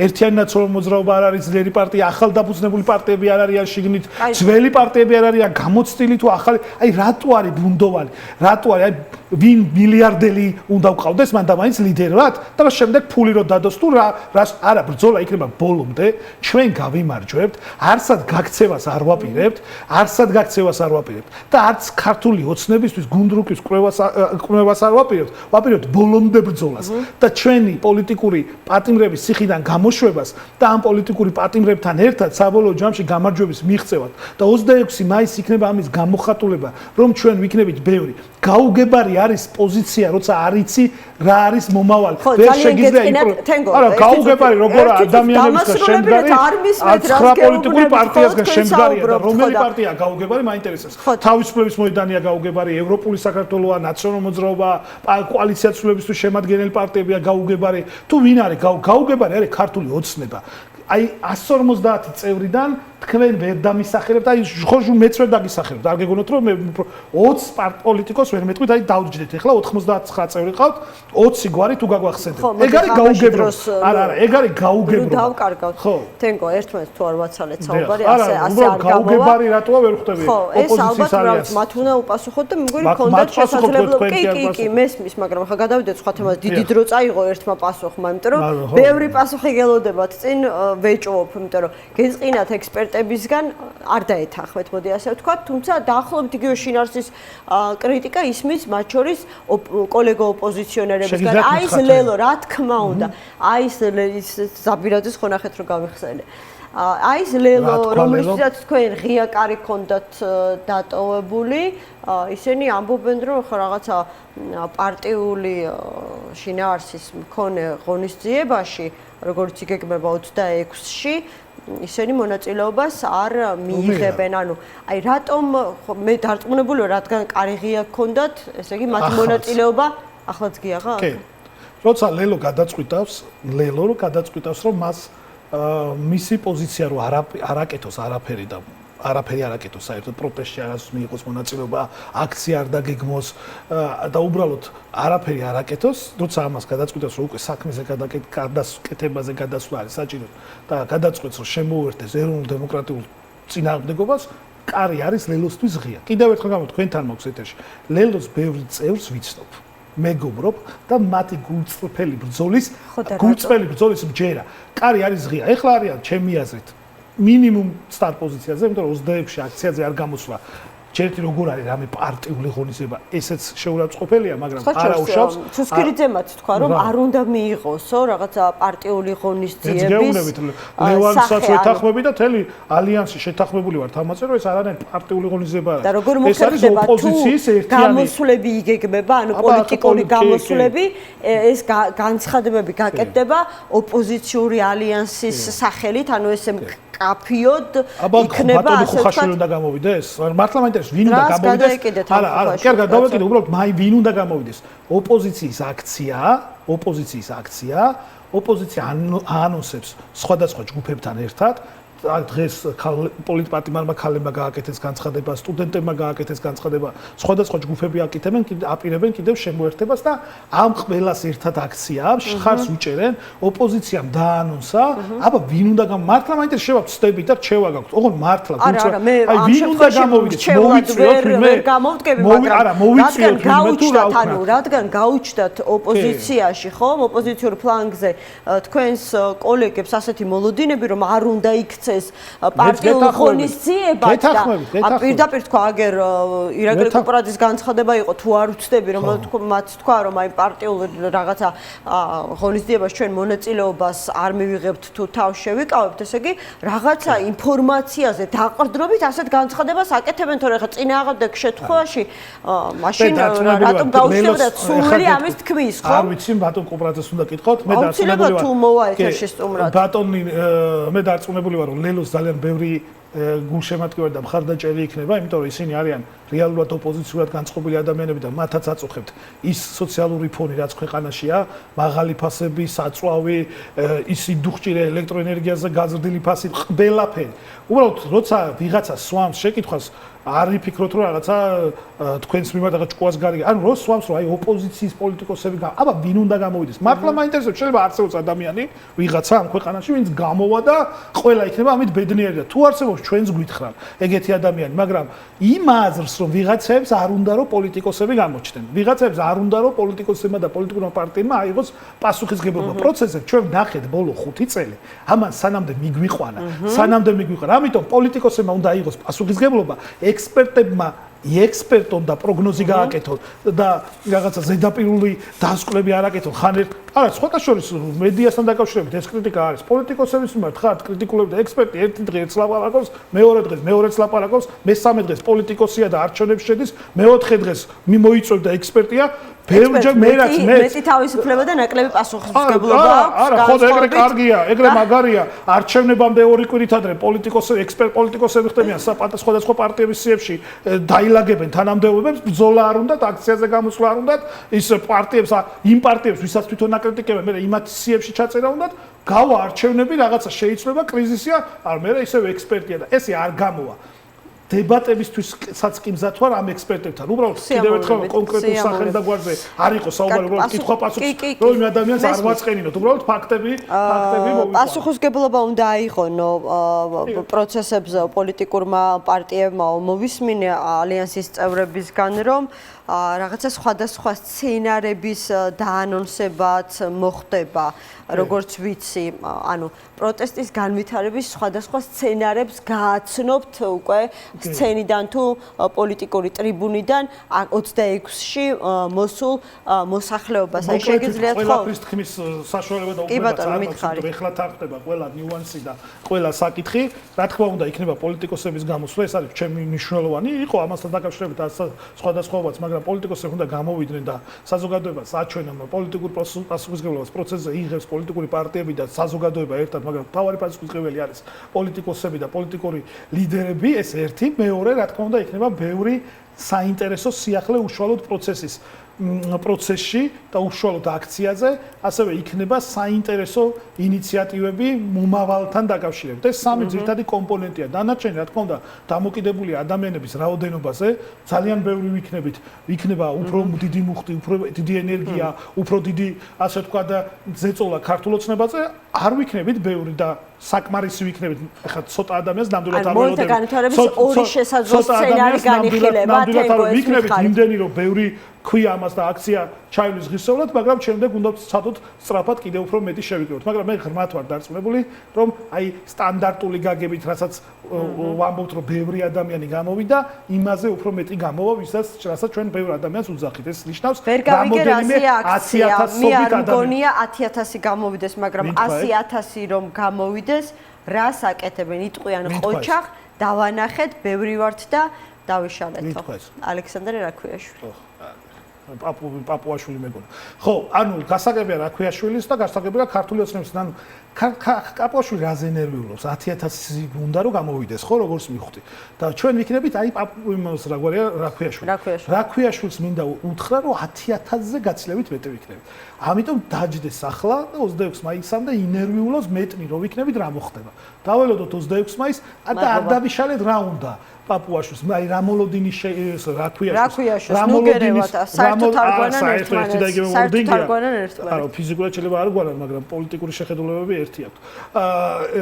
ის არის რა ქვია, აი რა უნდა რა ქვიაშვილს რისი მოსმენა უნდა რომ ორწლიანი პროტესტი არ შედგეს ბევრი ადამიანი კი ამის მოსმენა უნდა იმიტომ რომ ქართულმა ოცნებამ დასაჯა რაღაცების გამო 2% დაუწერა და ეხლა უნდა და ცდილობენ რომ დაფინანსება მაინც შეინარჩუნოს გასაგებია მესმის ეს მათი პოლიტიკური სტრატეგია ჩვენ ზუსტად ვიცით რომ ქართული ოცნება უნდა დავამარცხოთ მათ მოკავშირეებთან ერთად ხალხის ზალა სააკაშვილის ბოლო ის იყო გზავნილი ციხიდან რომ ინიციატივა პოლიტიკოსებმა ჩვენს ხელში უნდა ავიღოთო და ხა ინიციატივა რომ სცენაზე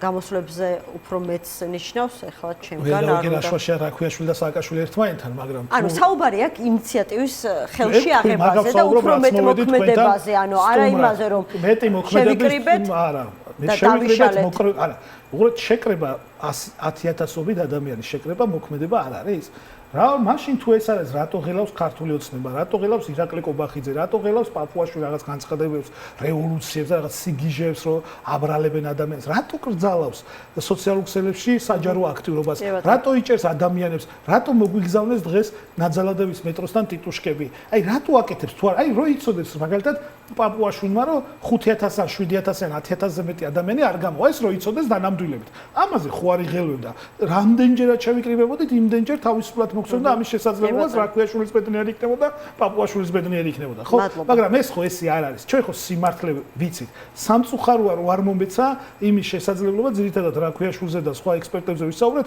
რა უნდა იყოს თავარი გზავნილი ამას ვიტყვი ერთი წუთი თუ მაქვს თავარი გზავნილი უნდა იყოს შემდეგი რომ ბავშვებს უნდა მიეცეს წამალი უნდა განთავისუფლდეს პოლიტპატიმრები უნდა დაინიშნოს ახალი არჩევნები და ამასთან დაკავშირებით 6 მოთხოვნა გვაქვს ფასები უნდა შემცირდეს აქციზი უნდა გაუქმდეს და უნდა გადავიდეთ ევროპულ და თავისუფალ ანუ ეს ყველაფერი არის ერთი აქციის გზავნილი მადლობა თენგო თევზაძეს კოალიცია ცვლილებებისთვის ერთ-ერთი ლიდერი იყო ჩვენი გადაცემის სტუმარი სულ ეს იყო ამ დროისთვის 4 შაბათამდე ამ გადაცემით გემშვიდობებით მაგრამ ხვალ კიდევ ერთხელ შევხვდებით ამავე არხზე 13 საათზე გადაცემაში